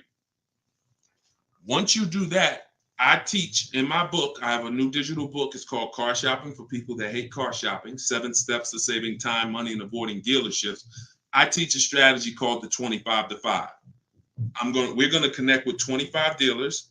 We're going to get 5 offers. We do not make a decision without at least 5 offers. Because once you see, thanks to everybody who's supporting the broadcast with the gifts, I appreciate that. Once you see how different the offers are, you're going to realize you're going to see how much money is in multiple offers. You must get 5 offers because 80% are overpriced. Don't try to change these people. Don't question, oh, listen, why are dealers like this? Why are the 80% overpriced? Listen, Jim Rohn used to say, don't sign up for that battle. Why does the sun come up in the east, and, in the east and set in the west? Like, don't sign up for that. Some questions are not worth asking because they mean nothing. Just know that's what it is. 80% are going to be overpriced. This is why you are not going to get your best deal walking into a dealer anymore. You're going to sit at home. You're going to decide what you want. We call that shopping, not buying. This is step 4 of my process. We have 7 steps. Step 4 is shopping. And then once you decide what you want, you're getting it from home. 90 to 100% of your new car transaction and your leases should be done from home. That's where your power is. That's where you have the power of leverage. That's where you have the power to make multiple people compete for your business, which saves you thousands of dollars. I'm going to give you tons of examples. This works every time. How do we know? It's the way we buy everything else. Everything we buy in life, we go into the grocery store, we need spaghetti sauce. You need laundry detergent. It's a bid. You may not be aware, but I'm going to make you aware. Everyone is bidding for your business. Hey, look over here, Prego. Hey, this brand, Classico. Hey, we're on sale this week. Hey, we have the best. Y'all see what I'm talking about? Everything that we buy, especially expensive items, but even low price items, companies are competing, except in car dealers. They've trained you. They've trained me. If I wasn't in the business for years, I wouldn't know, to focus on one place and think we all have the same pricing. They made you think Nissan, we're a Nissan dealer, we're all the same price. So you might as well not even go anywhere else because we're all the same price. No, we're not. No, they're not. So when you start shopping multiple offers, you can do it by phone. I like to use email. I like to do everything copy and paste by email. But when you start getting multiple offers, you're going to truly see where all the hidden money has been, and you'll see how many of these dealers are overpriced, which is going to just make you say, from now on, I'm definitely shopping online. So but you need to do it correctly. There's some information you must give a dealer in order to get quotes online. And most of you don't know that. That's why you're having problems getting quotes, because you're not giving the dealer what they need to get quotes. So we'll go deeper on this throughout the show. But this is what we're talking about, y'all. This is all in my book. In my book, you have the 7 steps laid out. You could cue the next question up, Dolan. And for our launch, you can get it for 75% off. The book's normally $97, but for our welcome offer, our launch, I said, you know what? We're going to do 75% off for 30 minutes. So when you go to my TikTok bio, you click that link. There's a button that says, get my new book, 75% off. You get yours. You won't pay the normal $97, but it's only for 30 minutes. Once that timer goes down, you go back up to 97. Same thing on Instagram. It's in my Instagram bio. And then we're going to put the link here for you guys here on Facebook and YouTube. All right, go ahead. This one's from Instagram. If I'm keeping a car under 8 years, I like y'all using this 8-year rule language. I like that. I like what I'm seeing, y'all. Y'all really this is really absorbing. If I'm keeping a car under 8 years and will definitely go over the miles, how do I lease cost effectively? You choose the right miles. You never. I was at Hyundai. And I experienced most of what I'm teaching, I learned through being in the dealerships and just watching, paying attention, asking questions, seeing bad situations, and then asking questions to make sure I could help people avoid them. I was at Hyundai. I was a manager for 6 weeks there. And this guy came in and he was returning a high mileage Hyundai lease. It was the first one that I had really saw that I could remember. He brought it back. It had 70-something thousand miles on it. And I was just like fascinated. I said, you lease this? He said, yeah. All I do is lease. He said, man, I'm in sales. I used to buy these cars. You know, I was putting so much money in the cars, all this negative equity. And it was just like, I hated it. He said, once I got exposed to the high mileage lease, I never looked back. I drive this thing 20-something thousand miles a year, 3 years, I drop it off, I get another one. And so I said, okay. Because I had also experienced high mileage people coming back with lots of miles, but a lot of negative equity with it. Hey, Deshone, I'm looking to change this thing. How many miles you got on it? I got, 180. It's all highway. And then you look at what you owe, high mileage drivers. And I'm like, God, man, it's going to be hard because you got all this negative equity. So once he exposed me to that, I looked at his payment and I said, man, he's only paying a couple dollars more, $150, $200 more per month to have all the mileage. That $150, $200 a month is a lot less than the depreciation hit that he's taking. Again, going back to the unseen expense. We already said, we park a car outside your driveway tonight, it's 30 grand. Next, I asked everybody on here, is it worth 30,000 tomorrow, a year from now? If you don't drive it, everyone unanimously said, no, it's not. So even without mileage, it goes down. When you do regular mileage, it goes down more. Somebody doing 25,000, this is how you're destroying the value of your car. But at the same time, the loan is still staying high. So once I saw that you could avoid that with a high mileage lease, that became part of one of the strategies that I teach for high mileage drivers. This is only if you're short term. Pay attention to what Maddie's question said. If I'm not keeping it 8 years. If he was, there's plenty of cars that you can keep 8 years and just put a ton of miles on it. You're not worried about trading them or selling them because we don't trade. You're just going to get the maximum value out of it. In his case, he knows he's not keeping it 8 years. How are we avoiding the short-term depreciation? You do that with a high mileage lease. Second strategy, Matt, this is also in my book. I have 2 strategies for short-term high mileage drivers. That's one way. Shop for your lease, 12,000 miles a year, identify the best bid, and then once you identify the best bid out of 5, you have them adjusted to a high mileage lease. Second is you buy your car, or if you have a car now, you keep that car, pay that car off, and now you're going to go lease your nice car, and that's going to be your second car. I call that 2 cars, 1 payment in my book. That's what it's called. And now you have, because some people say, Deshone, you know what? I want a nice car. I drive a lot for work, but man, I want to get me something nice, but I don't want to just be destroying it. And this strategy becomes perfect for them. This guy who's doing the high mileage lease with Hyundai, that's not a nice car. Especially once it gets up to 60, 70,000, it's not so some people are like, you know what? I want a nice car. I'll have my mileage car. I'll do, half the mileage on that. And then I'll go and lease me something and I'll do half the mileage on that. And so it's a beautiful thing. You got your nice, beautiful car and you got your mileage car and you split it, payments affordable, and you're not dealing with all this negative equity like you've been used to dealing with as a high mileage driver. High mileage drivers are getting killed with some of the worst because you guys are just killing the value of your cars. You use either one of those, you're going to love it.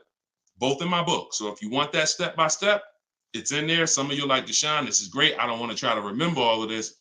In my book, it's right there for you, laid out step by step. You can get it for 75% off in my TikTok bio or my Instagram bio, or just scan the QR code on the screen, or go to deshonesbook.com. Either way, get you 75% off. Okay, shoot the next one up. That was a great question, man. Shoot the next one up. Let's get through as many as we can. This one's from Instagram. Would you recommend leasing business vehicles? Well, that's a question for your accountant. Whoever is going to be helping you benefit from having vehicles in your business name, that's the person you should be asking, which is most likely your accountant, whoever does your taxes. Here's what I can tell you, and I'll keep this very quick. Many people are putting cars in their business name with no business, or no business that requires a car. Be very careful. There's 2 parts to this. One, whoever's going to teach you to put cars in your business name from a business strategy standpoint, that's who you need to learn from. Second is you can use what we teach to save money on the cars, because what I see these people, influencers, social media people paying for these cars, they'll never tell you what they're paying. And they go and they re-up their cars like crazy because they need it for their brand. The money they are losing, most people can't afford to lose. But unfortunately, they're desperate. But get the strategies, get the structure. I used to have people all the time ask me, Deshone, do you teach Toro and all of these, I said, look, I don't, but you need 2 people. You need me, because I'm going to teach you how to buy the inventory at below market prices. You need the business person who's going to teach you how to legitimately do the business, inventory and all of that. Those are the 2 people that you need. And without both of them, you got some incomplete counsel. But be careful listening to these people, man. If you don't have a business and you wrote off thousands of dollars in business mileage or thousands of dollars in car payments and maintenance, I don't want to be around you when you get audited. And the sad part is those people who told you this won't be around when you get audited, and you can't support that. Just be very careful we don't want a second wave of the PPP. You get a lot. Okay, that's it. We're not gonna beat a dead horse. Go ahead. Next question, Dolan. I think y'all get the point. Some videos were the worst videos to go viral. Did so much damage, still doing damage. Okay, TikTok. This one's from TikTok. Facebook, YouTube. Keep typing. We're not seeing many questions from you today. Do you recommend leasing over purchasing? So you missed what we talked about. I recommend you go back, watch the begin. See, there is no leasing or purchase. There is no either or. It's a based on how many years I'm keeping the car, I should be leasing.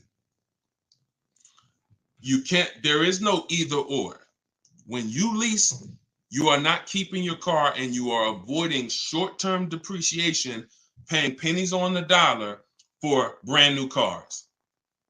That's not going and paying what they have advertised or walking in a dealership and say, hey, work me up a lease deal. That is not what I'm talking about. When you add up the payments from doing that, you're going to see you overpaid. You probably broke the 1.5% rule and you paid too much for a car you're giving back in 3 years. What I'm talking about is aggressive lease deal. Look at this. Give you an example. I'll give you an example right here. So, and this one, I love to use her because she was in the middle of the pandemic. Middle of the pandemic, people were out here buying Kia Tellurides for just $5,000, $10,000 over sticker. Bonita got hers in 2020. She got a 2023 Kia Telluride, put $600 down, and that was her car payment every month for 3 years, $600 on a $46,000, almost $47,000 Telluride. Why is this so important? Some of you know, you may have seen the video, how much is every $5,000 in a car purchase price? How much is that per month on a loan? Every $5,000 is how much per month. So we're going to compare Bonita's incredible lease deal she got to someone who bought this same vehicle to show you that if you should have bought, but you lease, if you should have leased, but you bought, there's no way to win. It's over. $100. Good job. So that's clicking in. Ronald, great. $100. So whenever you look at a car, you look at a $10,000 car, your mind should automatically say that's $200 a month. 5-year loan. $20,000 car, $400 a month. 5-year loan. $45,000 car, which is about what Bonita got, that's a $900 car payment. So there's people driving this car. We're not even taking into account the taxes and anything like that. That'll put it up probably about 40. Actually, that'd be put it about 50. For her truck was 46, taxes and fees, call it 50. It's about $1,000 car payment for 5 years. She's paying $600. This is why there's no comparison. And sometimes your mind may play tricks on you. Yeah, but it's more than that. Is it? If you and I both drive out the same lot, same exact vehicle, you're paying, we're not putting any money into the deal. See, I want to make sure I keep you on track when you're not, neither one of them are putting any money into the deal. They're literally just going in, no down payment. All right, what's my deal look like? $600 a month, great lease. $1,000 a month, 5-year loan, no money down. So when we leave it the same, if I'm paying $1,000 and you're paying $600, is there any question of whether you're winning right now financially? Same vehicle. So as we drive, the only way you can eventually win, or I could eventually win if I bought, yeah, I'm paying $1,000, but I'm going to keep this vehicle long enough so in 10 years my Telluride is going to maybe worth $9,000. I kept it 10 years. It's worth $9,000 out there, but it's not losing value anymore. It's been in my household and I was able to outlive the depreciation. So now I win. Doesn't mean you lose. See, it's not like, oh, well, you lost, you should have bought. No, Bonita knows I'm not keeping 10 years. I'm not keeping 8 years. That's not my goal. Therefore, I'm going to shop for great lease deals and I'm going to pay pennies on the dollar compared to people buying. And that's my win. So there is no should I buy or should I lease? Do you recommend leasing over purchasing? I recommend leasing when you should be leasing, which means you're not keeping your car 8 years. I recommend buying when you should be buying, meaning you're keeping your cars 8 years. You're going to outlive depreciation, pay it off, and have a car that is not losing value in your driveway in 8, 9, 10 years. That's when both people win. And if you're stuck in the middle, then what I recommend is you get out of stuck in the middle because you're losing tons of money. Get out of being stuck. Buying leases out, buying loans, straighten them in. Get to one, choose a side. I put 2 good sides in front of you. Choose a side. All right? Good question, though. Go ahead, Dolan, cue the next one up. This was good, man. Wait, let me make sure. I'm trying to make sure I'm sharing all of this. Shout out to the sharers. Everybody getting value out of this? Type $ if you're getting value out of the show. This is what we do. All right, go ahead, shoot it up. All right, a lot of questions from TikTok today. YouTube, y'all, come on, type the question. All right, good to see you, Melody. I see. All right, when is it a good time to buy a car? Sashi, there's no good time. There's no bad time. Dealers have to make deals. See, I want you to not believe the marketing.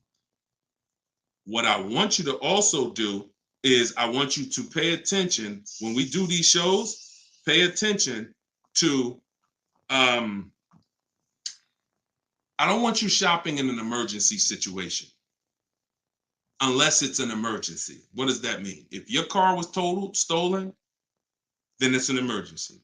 You got a couple days, no problem. You can use what's in my book. You can get bids. As long as you get multiple offers, you won't overpay. If you have your back against the wall, that's going to happen every now and then. Multiple offers is the key. If anybody had to go buy a TV right now, I said, look, you got 48 hours, you got to get a 100-inch TV, and you got to get a great deal on it. Is anybody worried about overpaying for the TV? Anybody on here? In 2024, is anybody worried? Dad, man, I only got, back in the days, it might have been like, oh, shoot, 48 hours. That might not be long enough. But you know where to go. Amazon.com, BestBuy.com, Walmart. I'm going to find the best deal on a TV. What I'm telling you is that's the same way you approach car buying. The more you do it the way you shop for everything else, the more you're going to see, oh, this is a lot easier. I'm in a lot more control. I eliminate buyer's remorse. So so even if your back is against the wall, if you're shopping, buying, you still should be getting multiple offers to make sure you're getting the lowest in the market. I'd say at least 5 because 80% are overpriced. Now, if you have time, then what you should be is in the market early. I teach something called 2 dates. The as soon as date, no later than date. As soon as date means soon as you can make a deal.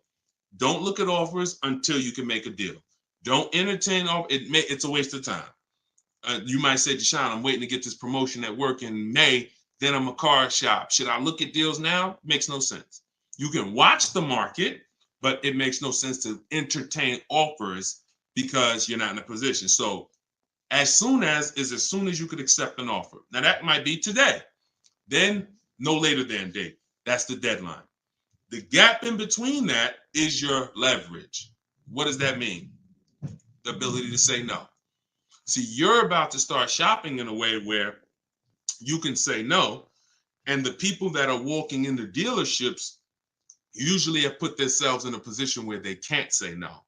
So they're walking in saying things like, I need a car right now. My lease is up. If your lease is up, call, get a free extension. You shouldn't be shopping with your back against the wall. They're walking in saying things like, man, nobody has cars. That's because one dealer they walked in didn't have cars. Maybe they went to a second one, didn't have the color they want, and they're like, man, nobody has cars. They're broadcasting that energy, which is actually that's going to cost you. When car salesmen take it from me, I was in there every day of my life for 14 years. Not every day, we had days off, but when you say things, we're trained to hear them. No one has cars. That means the price just went up. If I have a car, you're going to pay more for it. This is what the 80%, this is how the 80% think. It's a mind game. So you don't want to be there. You want to be at home. And when you have the ability to say no, now here's what you do. You reach out to dealers for your offers and you're telling them, hey, I can make a deal right now. This is what I'm looking for. But I don't need a car until July 3rd. See, that's power. That means, hey, if I got a car coming next month, I can talk to this person about it. Most times a person walks in, they need a car this week, next week. That means whatever's on the ground, that's all we can talk to you about. But when a person has been proactive in shopping, which is what I want you to do, which is what I'm going to teach you to do, it's all in my book, and it's everything you'll hear me talk about, is when you have the luxury of time, it benefits us. We make our contacts. A dealer might say, look, I don't have a car right now, but I got one coming in 6 weeks. Is that good for you? Yeah, give me an offer. Absolutely. Now, we don't talk. So I'm telling you, you could do it your way, which is call. I always say, ask for sales managers if you're trying to get offers online. If you're trying to get offers from home, we need at least 5. If you're going to do it my way, if you're going to get deals like Danielle and like the people you see me broadcasting the show, you get it at least 5. Sometimes we get 10.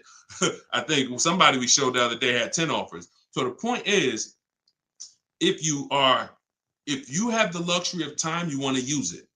Don't be sitting here saying, man, I really can make a deal now or 3 months, but no one knows that. And then you wait until you only need to make a deal in a month. Now you start contacting dealers. You've given away some of your leverage. And if you're shopping for a used car, you can watch the market. When you start looking and you can see, man, I've been watching these cars for 45 days. I see the prices. When I first came, the low side of the market was like 26. Now I see that low side is about 24, 25. So these are things you can't do when you're shopping when you need a car. So there's no good time to buy a car because dealers want to make deals throughout the month. But there is a bad time if you've used up all your leverage. And if you've used up all your time, then you must do multiple offers or you're going to get killed. Sorry to say, there's no other way to say it. If you don't know how to shop multiple offers and you walk in needing a car in 2 days, you are going to overpay. So multiple offers is always the answer. All right. Go ahead, shoot the next one up, Dolan. Great question. This one's from YouTube. I'm only able to get a rental for delivery work. Is there any cons to this method? I don't really, okay, I think you rephrased it. Is there a proper way to rent vehicles for work, or is it fixed market and there's no way to save money? Absolutely not. Renting is going to be way too expensive compared to, this is why when people say, who's heard leasing is like renting? Who's heard that? Type the raise your hand emoji or type me if you've heard leasing is like renting. It's one of the most ignorant statements that there's a lot of ignorant statements made about leasing, but that's one of them. Renting is expensive. Renting, you don't get a lot for your money. It's usually a short-term thing, 1 day, 1 week. You know, maybe if you had an accident, cars total 30 days. It's not meant to be long-term. So what I would tell you is if you were renting a vehicle, I would tell you try to go on Turo, try to find somebody who's willing to rent to you, possibly on a long-term basis where it's not going to be as expensive. Because I'm guessing if you're renting, there's a particular reason for that. But the money you're going to pay in renting, you should probably put some of it to the side, try to get you a car, cash, Facebook Marketplace, something to get out of that cycle and start to rebuild. In my book, I have a strategy of plan B, plan C for bad credit, where, you know, you can talk about cash, you can talk about buy here, pay here, even buy here, pay here, if done right, is better than renting. When I was 20, my second car, actually, my first one was a $500 car. And after I got a buy here, pay here Chevrolet Cavalier. It was, I put $1,500 down. I paid $50, I think, a week. And I paid off the car in a couple months. That car lasted me 6 years. So the key with buy here, pay here is to make sure you're getting a great car, a quality car, but renting, that if I had to rent a car and I'm in a position, I would try to find somebody on Turo, the lowest price per day, and then see, hey, if I did a long-term per month rental, how much would you give it to me for? I try to work that out, see how that works. All right. God bless with that. All right. Next question, Dolan. Shoot it up. We're getting a lot of questions, so I'm going to try to move faster through the answers. This one's Facebook. Once you have the car you've decided on, how do you go about getting multiple offers from dealers? Well, you could do it the manual way, which is I would see the only bad thing. See, and here's the thing. You guys know if you've been on, if this isn't your first time, if you've seen, you know I don't hold back. But I can't teach you scripts that I've written specifically so you don't have to talk. There's tons of scripts that I have in my book that you're copying and pasting from email, because when you're trying to get quotes online, you're dealing with trained people. And unfortunately, those trained salespeople are dealing with untrained customers that are not giving them what they need, not giving them the information. So 9 times out of 10, they assume anyone online doesn't really know how to shop online. they're defensive and they're not even going to give me what I need to make them an offer. That's why I keep trying to get them to come in. So when we do our copy and paste, we're giving them what we need. And that's the only reason I say I can't explain that to you. The only way to use that, like, all right, there's scripts for everything. There's 3 levels of contact when we're contacting online. This is my 25-to-5 strategy. You're using this for new cars and leases, not used cars. Different strategy for used cars. New cars and leases, you're using my 25-to-5 in the book. And what that is 3 contacts. First, we got to let the dealers know what we want. We contact 25 dealers online with a copy and paste template, tell them what we want. We need to tell them what we want. We need to tell them what our deadline is as soon as we can buy a car, which would be today, because we don't contact if we can't buy today, and then our deadline.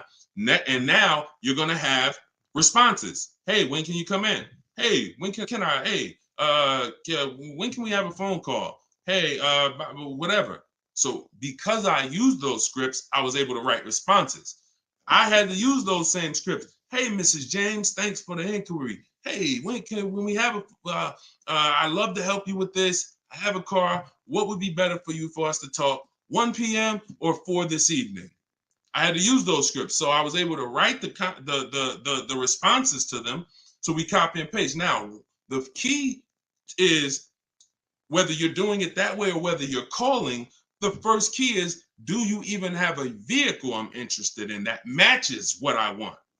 So in that initial contact, we're telling them exactly what we want. Color choices. Hey, I'm open to black, blue, gray. I'm open to a sport model or a touring model. I'm open to this. Like, this is what I like. You have to tell them that, or there's no way for them to search the inventory and get you and even see if there's a match here. So once we do that, that's your first thing. Do you have a car? Now, the benefit of doing the 25-to-5 is we're shopping out of 25 dealers' inventories. So we're giving ourselves the absolute best shot of finding something where we don't really deal with, oh, I went to this dealer, they didn't have a color I want, they didn't have the trim I want. If we contact 25 dealers and there's no inventory, that means they're either in between model years, which means, okay, maybe the 24s got sold out, 25s haven't come in yet, we're on that bridge, or it's a rare car, hasn't come in yet, or it's a very rare car. See, that's different than you believing the car is rare because you visited 1 or 2 dealers. Once we contact 25, if the color, we're reaching out for a pink one and the dealer is saying, hey, we don't really have that color, that's when we know. So shopping out of 25 dealers, we get the best shot. We're trying to find who has a car. Second thing we're going to do now is we need to send a quote request. When we send our quote request, we're telling them what we want. If we're buying, we're looking for all cash price because we're not doing taxes. We want a bottom line price. And we're getting that from at least 5 to 7 dealers. Because when you shop correctly, remember this, when you truly have shopped multiple offers correctly, you're going to see at least a $3,000 to $5,000 difference from your lowest offer to your best offer.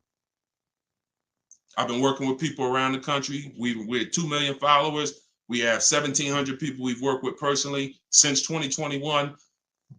That is the consensus. 3,000 to 5,000 bare minimum. And in fact, some of you who are looking for higher price cars, you look at somebody like Kimberly. Kimberly used multiple offers.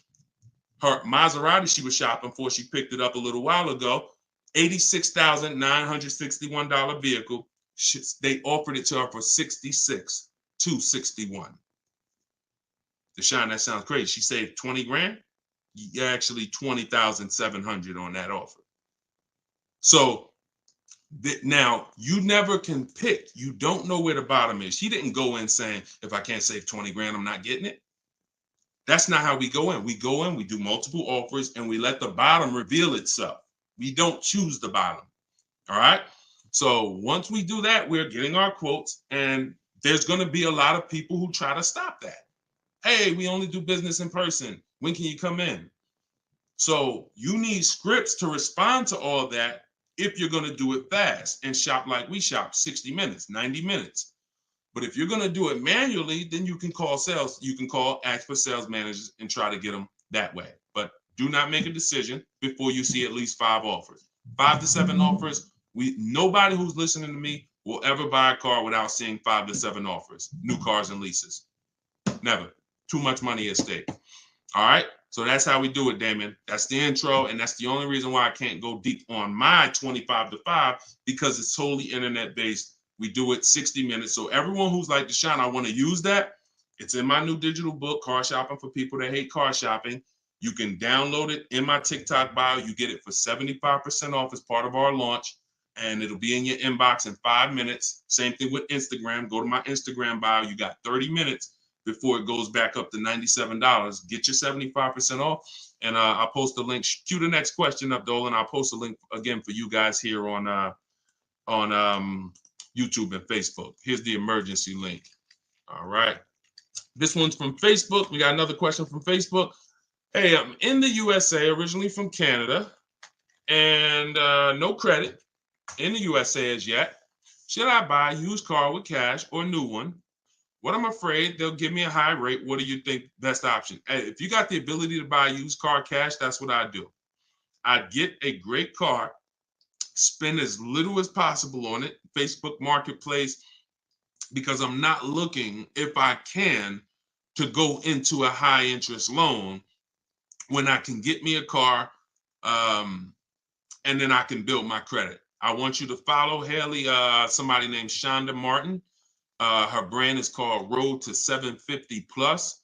She's very similar to me in that she does these Q&As all the time. She's live. She's a genius. She's clearly studied for many, many years to understand. And even me using her thing, her strategies, I've added at least 80 points to my credit just from things I didn't even know. Like, and the real person who's an expert is going to show you where the blind spots are, things you didn't know. And that's what Shonda is. Some of you may follow her. She's amazing. Yeah, Cavante said, yeah, she's amazing. She is. So follow her. But yeah, I would be looking to get something inexpensive, point A to point B, little as possible. Make sure you find wherever you live, ask around who's the best mechanic in town. Ask like who does everybody know in town that, you know, fixes cars, just a good guy, good woman. And you find them and you say, look, I'm about to go pick up a car. I'm gonna buy it privately. Well, can I pay you, you know, $100 to inspect it for me? Get yourself an inexpensive car, and that'll give you the ability to be on the road. At the same time, you have the ability to have the time to invest in your credit. So when you're ready to make a power move where credit's concerned with a car, be it leasing, financing, you're good. All right. But if you go buy a car overpriced interest rate, it could really set you back. It can really set you back. It's happened to too many people. Great question. Cue the next one up, Dolan. Great questions today. YouTube, should I buy a car cash or do I get a loan? It's a great question here. A lot of great questions. This is a matter of, look, nothing that I teach is really one size fits all. That's been the problem. 8-year rule, absolutely. If you're not keeping 8 years, that is one size fits all. That's why it's called a rule. You should be leasing if you're not keeping your cars 8 years. If you're buying, you should be keeping them more than 8 years. But when it comes to the cash or loan, here's what I've experienced. And the people who pay cash or don't pay cash, this is kind of what weighs it for them. What are they doing with, what are you doing with your money? Is your money making you money? If your money is making you money, I would have people come in the dealership, clearly had the ability to pay cash, because I would ask them, you know, so how are you paying for the car? And they say, you know, I'm thinking about, you know, writing a check for it, but I'm, you know, what are the rates? And if we had a special interest rate from the bank, like 0% or 0.99%, 1.99, 2.99 even, they'd usually take the bank's money so that their money could keep making money for them. So if that's you, and the rates are low, that's why whenever we shop for a car, you always want to check, are there any special interest rates? That's the first thing. I teach something called the bank bidding war. It's not just dealers that bid for our business. It's banks and credit unions too. So in the bank bidding war, there's 3 rounds. The first round, though, is checking if there's any special interest rates, because if there is 0.99 or 1.99, no one's beating that. Therefore, the rest of the rounds are non-applicable. So if you can use the money cheap, that's when you use the money and you let your money keep working. Now, another person, a different person, Deshone, I'm not really investing my money. You know what? I just kind of like to keep things to a minimum. I got my cash over here. Okay, then. I would still, if the money was cheap, consider it, because we could be coming into days where cash on hand becomes a little bit more important. But it's really about the cost of the money. If rates are high, 6, 7, 8%, 9%, 10%, then you want to put as much down on these cars as possible. If you're buying them, you want to put, you want to pay them off if you can, because the money is expensive. So it really depends on the cost of money. People, when the cost of money is cheap, they benefit from that, and I would think that those principles will work for anybody, and that's, you pick and choose which one of those situations fits you.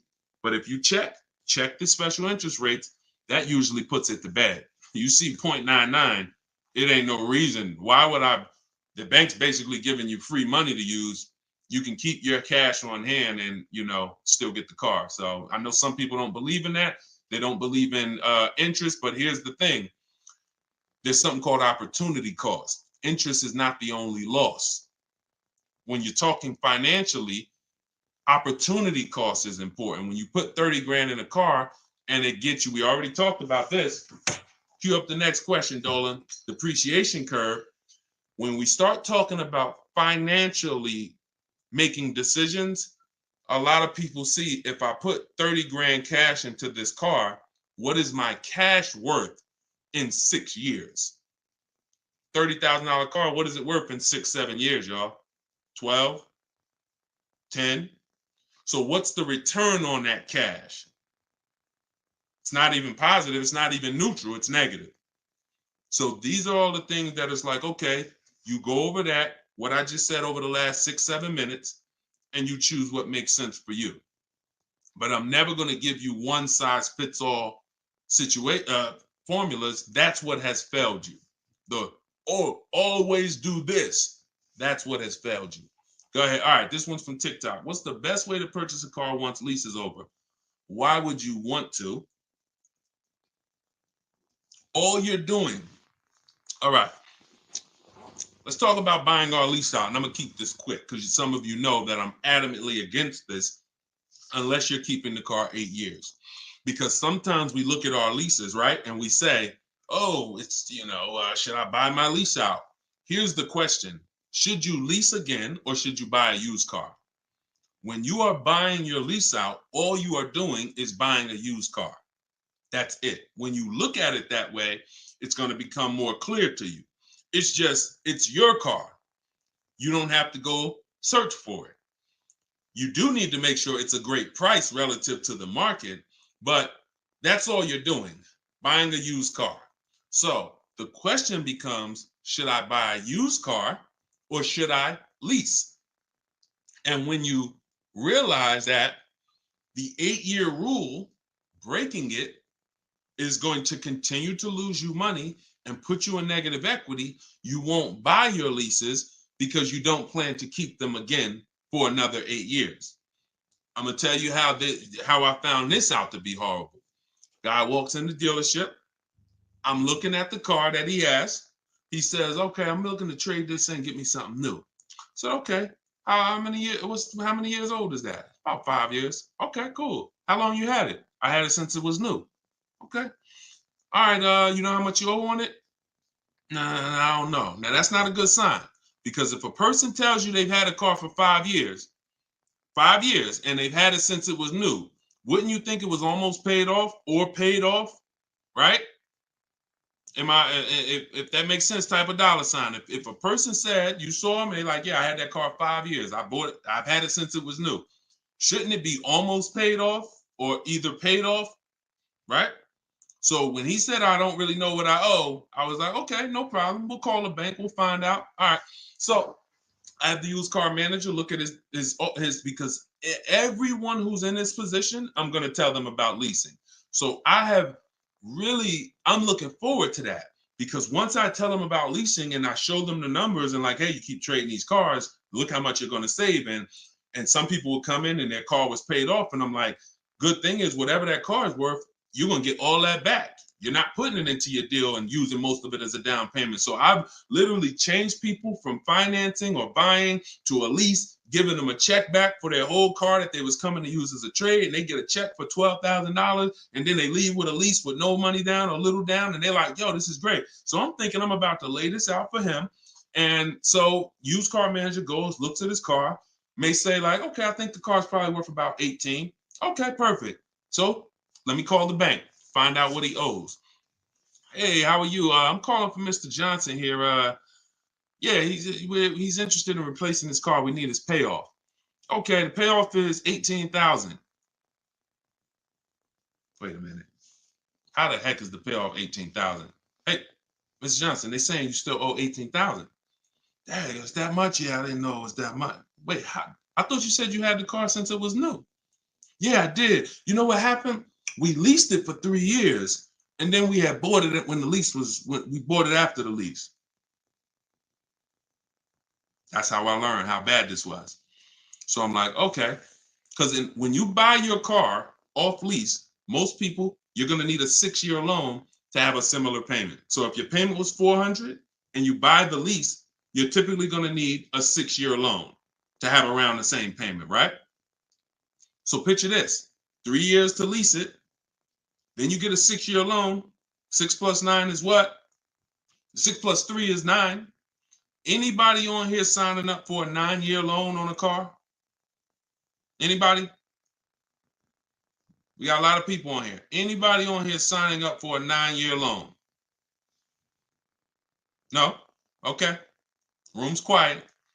So we've never signed up for a 9-year loan. Look, she said, heck no. Right. We never signed up for a 9-year loan, 9 years of payments on the same car. Yet when we buy our leases, this is what's happening.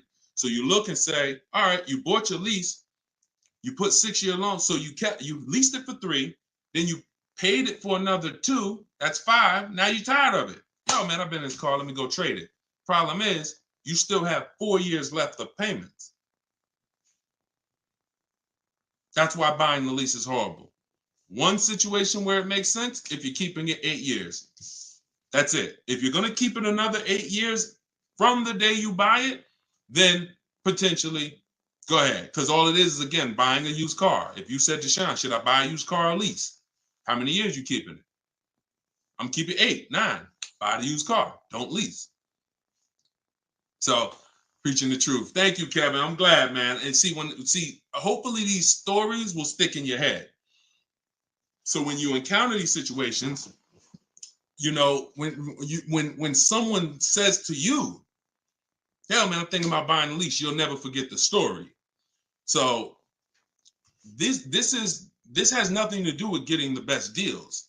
This has everything to do with having the best deal structure. So I'm glad that clicked. Go ahead, shoot the next one up, Dolan. Oh, I see we already been on for. All right. We'll do a couple more. I'm trying to get through them as quick as possible. Y'all, if y'all like Deshone, I love to know everything you teach of how you shop for cars. Everything I teach is in a step-by-step way. In my digital book, Car Shopping for People That Hate Car Shopping, 7 Steps to Saving Time, Money, and Avoiding Dealerships. Everything we do is a bid. We're buying cars and leasing cars in 90 minutes, 60 minutes. When you get good, you'll be able to do this in like 45, 60 minutes. You never spend more than 30 minutes in a car dealership. You're at home. You're the prize. You're getting bids. You're no longer negotiating one-to-one where you're in a losing position. When you're getting bids, you're in the winner's position. So you can get your book for 75% off as part of our launch. So we want to do 75% off. It's normally $97. In my TikTok bio, you can grab yours. It'll be in your inbox. And some people say, before I get to this next question, Deshone, is it in print?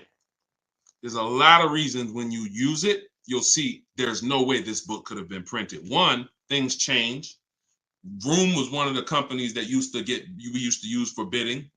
Vroom's out of business. if we had 100,000 books out there in your houses that you all paid for, now it's like, okay, what do we do, y'all? That's obsolete. Now that's when you hear people say, hey, you need volume 2. I know just 6 months ago that I asked you and told you that I was going to solve your problem with volume 1, but that's no good anymore. Volume 2, get it today. We're not doing that. And there's nothing against them because, again, they did what works, but we didn't want to do that. I wanted to be able to update this book on the fly. What I did when Broom went out, I updated the file. Everyone's book was updated. And there's also links in there. There's links to videos. Like I said earlier, you have my scripts in there. That was all stuff. You're going to be copy and pasting this. There's no way I could have did that in a physical book at all. All right. What do you think of swap a lease? If you can get a great lease deal, absolutely. Absolutely. We always compare, divide the monthly payment into the MSRP. The 1% rule has existed way before I started, way before I even got in the car business. The 1% rule said if you can lease a car for less than, for 1% of the MSRP, no money down, no money out of pocket, just, covering the first month's payment, you stole a car. Coincidentally, every lease I've ever had was under 1%. I paid $330 a month for my $35,000 Jeep Grand Cherokee Laredo. I paid $325 a month for my Infinities, then $345. Then my highest one was $390. And that was a $45,000 vehicle. So these are under 1% leases. In order to get 1% leases, you need to shop multiple offers, but you also need a great lease program. So what we always say is under 1% is a steal. You'll see there's 3 categories of leases. Steals, great value. Those are under 1%. Great deals. Those are between 1% and 1.5%. And then where it's time to chill, over 1.5%. You're paying too much for a car you're giving back. So if I was taking over someone's lease, I'm judging it by the same thing. Leasing is a value play. How much car can I drive for that payment? It's the ultimate way. The lower that percentage is, the more you've leveraged your money into a great car. So yeah, I'll check swap a lease, definitely. Go ahead, shoot the next one up, Dolan. This one's from TikTok. Can I sell a leased car? Who didn't know you could sell a leased car? Type me. My cousin left me his 2020 Toyota Highlander with 2,000 miles, so I need to get out of my lease. I don't need 2 cars. Okay. Equity assessment. Call the leasing. Matter of fact, I'm not going to repeat it because I already talked about this at the beginning of the broadcast. So after the broadcast, go to the YouTube page. You'll see it. I think it was either the first or second question. So within the first 10 minutes, I talked about how to do the equity assessment. You're going to follow that process. And this is all in my book. If you're like, Deshone, I don't even want to watch the video. Is that in the book? Absolutely. Because everything I'm teaching you is out of 1 step in my 7-step process. So the equity assessment is step 2. After we decide leasing versus buying, that's step 1. That's the most important question. Foundation of your car deal is, did I lease when I should have leased? Did I buy when I should have bought? Once you pass that, now if you have a car to replace, you need to do an equity assessment to see, do I have equity? Am I at a break even, which means I can get out? I'm not going to make any money, but that's fine. I can get out. Some people got a lease. I could get out the lease early. You technically can't do that because you're breaking a contract, but if you can sell out and break even, then you can get out early. Or do I have a negative position in which case I can't get out early? In the case of a negative, if you have a negative position on a lease, you can't get out early without penalty, without those payments. But if you're a negative equity on a finance, then that's different. There's no negative equity in a lease. I know we kind of use these terms interchangeably. Negative equity is only with a finance because you have to pay the money. With a lease, if what I get offers for, if it's below my payoff, then I just stay in the car until the end. I don't have negative equity. So you do the equity assessment, and hopefully you can break even. And the good thing about Toyota, if they haven't changed it, and I remember right, they don't have a third-party restriction. So you should be able to, if those offers you get are what you owe or higher, then you should be able to sell that car right to CarMax or Driveway or AutoNation, whoever makes you the highest offer, and you can be out of it literally. You do that today, you could be out of that car tomorrow. All right, so keep me posted. Go ahead.